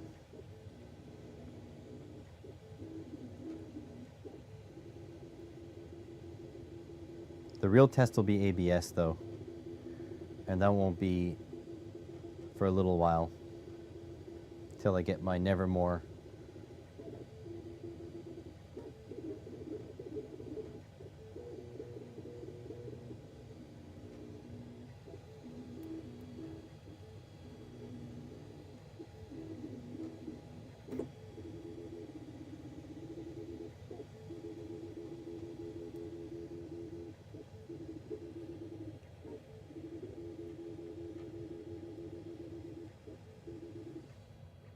There we go, it's done.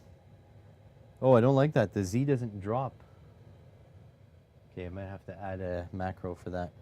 But you know what, we have control, so let's go down to, let's say, 110.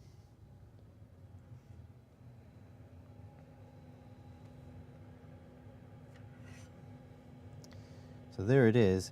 So it's not perfect. Our extrusion, we might be over extruding a little bit. Came right off the bed. We have a little bit of elephant's foot on the bottom. I don't know if you can see that particularly well.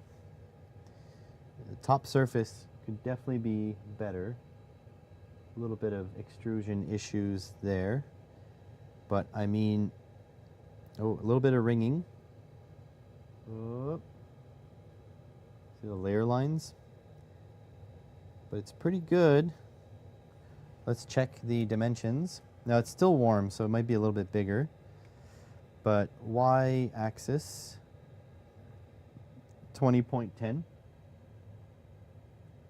So that's pretty close.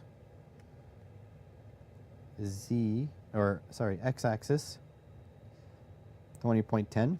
Z-axis, 20.10-ish, 20.11. So it's pretty close. Let's check our diagonals. So I'll rest it up against there. 27.88.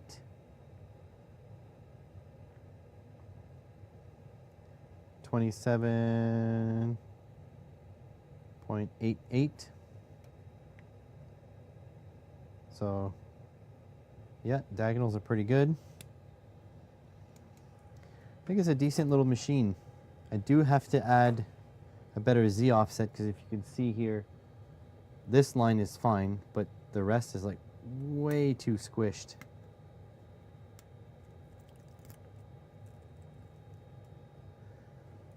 So yeah.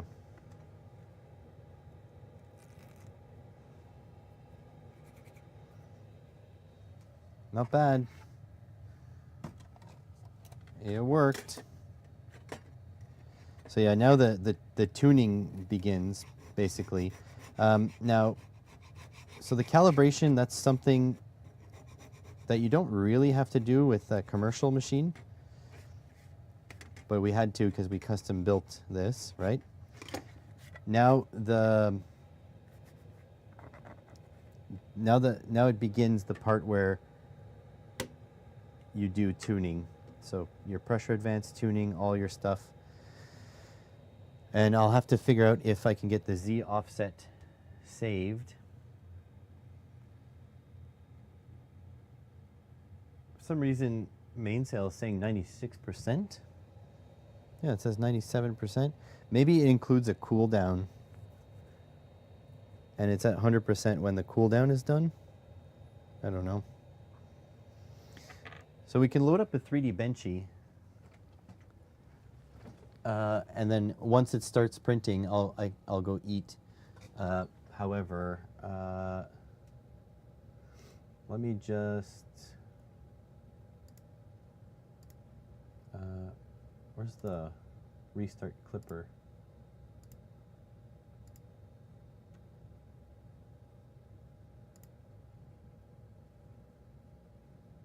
What's this?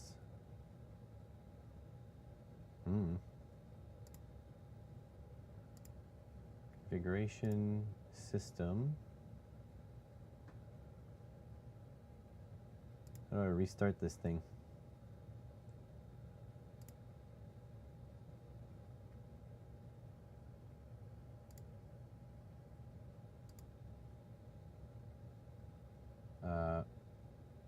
Macro.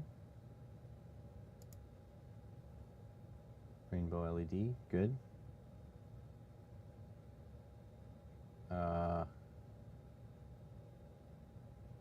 Shut down, sure.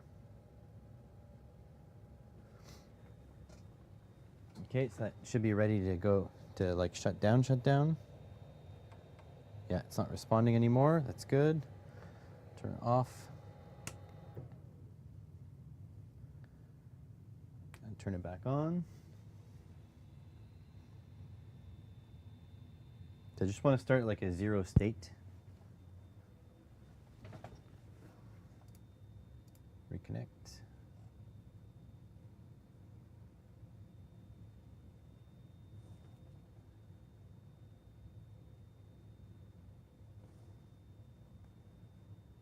Just waiting. Hey Adam, almost done the stream by the way. Oh, reconnect.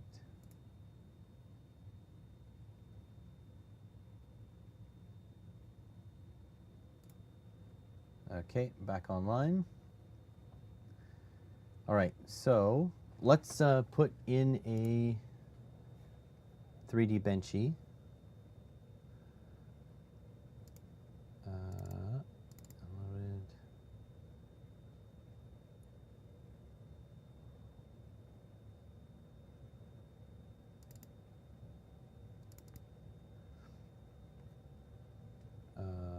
Into Cura. Oops.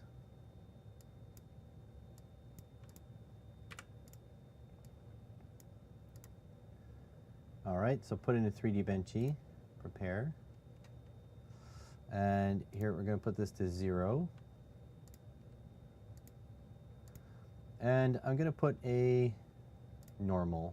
Don't need to go fast because I won't be. Well, thank you. So I won't be sticking around. We're just going to start this and then head off. So slice this.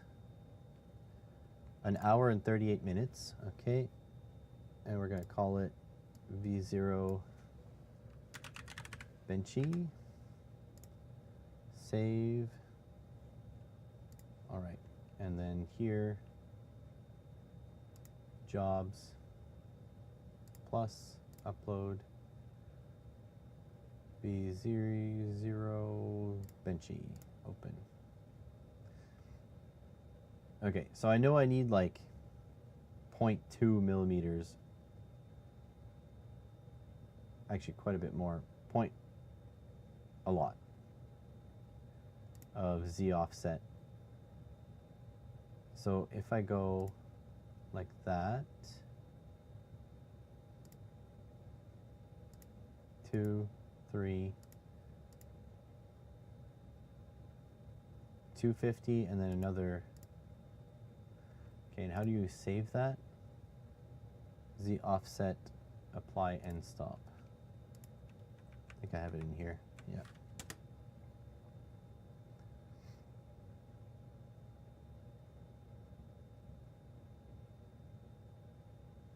I don't know if that was. Hang on. Let's home all. Let's put it to the right spot.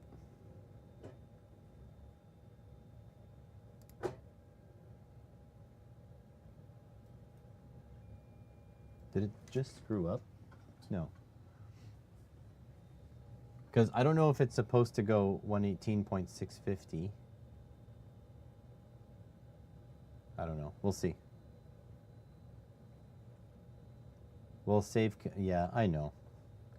Look, man. I'm not a coder, so I am with you. Okay.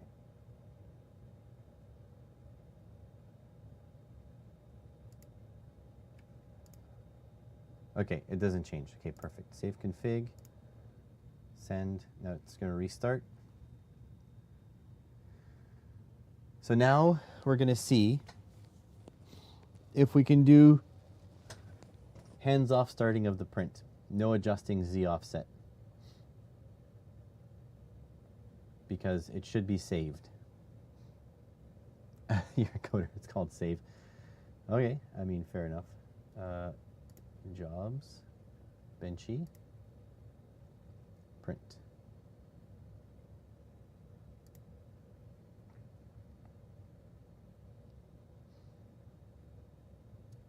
An unknown command T0 is a bit weird. Should be in the config. Start.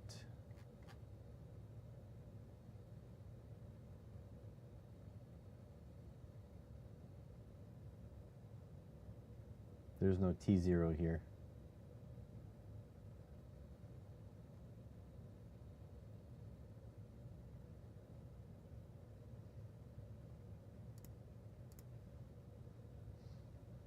Okay, preheating the bed. So hopefully this is going to be, hopefully this will be completely hands-off benchy. I'll leave the speed as it is. Uh-oh, Z offset's at 0 again.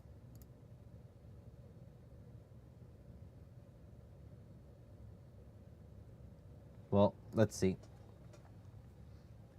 I'm going to prepare it.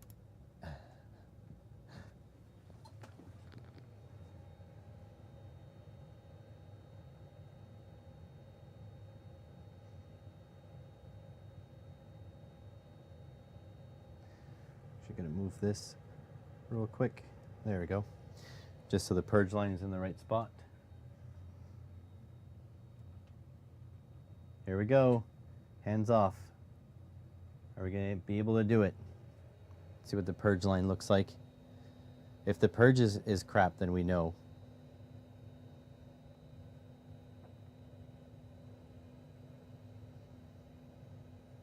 I'm waiting here with bated breath.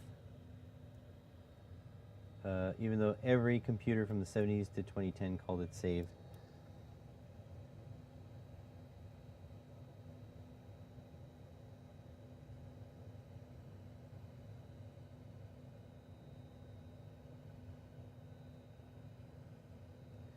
Here we go. This is it.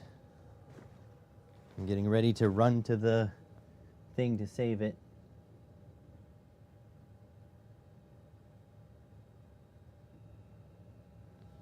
What's it look like? Too close. Too close.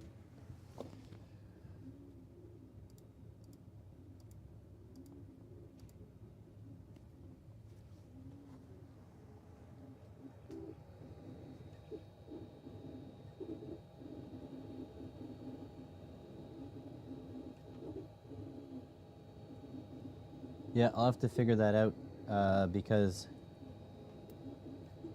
it seemed to not have saved, even though I went save config.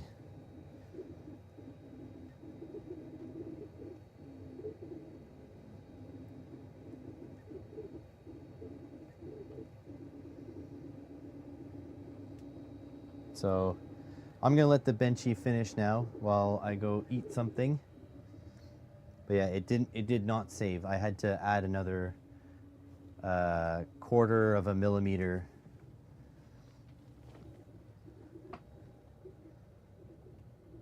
Let me just read this again.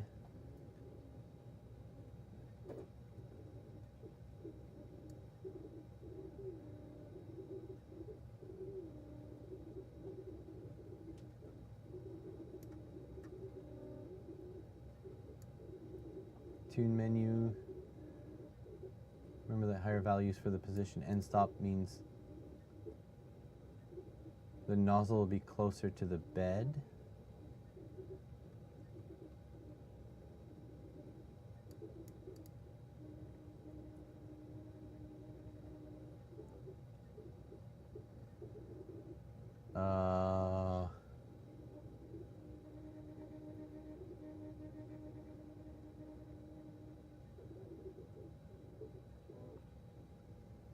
So once you find an adjustment that you're happy with, you may make it permanent by applying the position end stop in your config file. Run the command z offset apply end stop followed by save config. I don't know.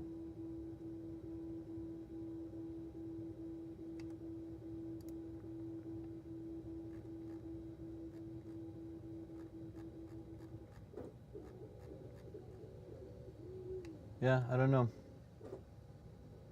I'll let the Benchy print, and that'll be that. So thanks everyone for being here. I'm going to do some research on this, but I basically have to get going on you know, doing some PCBWay videos and finishing the edit on the Unity video, which is almost done.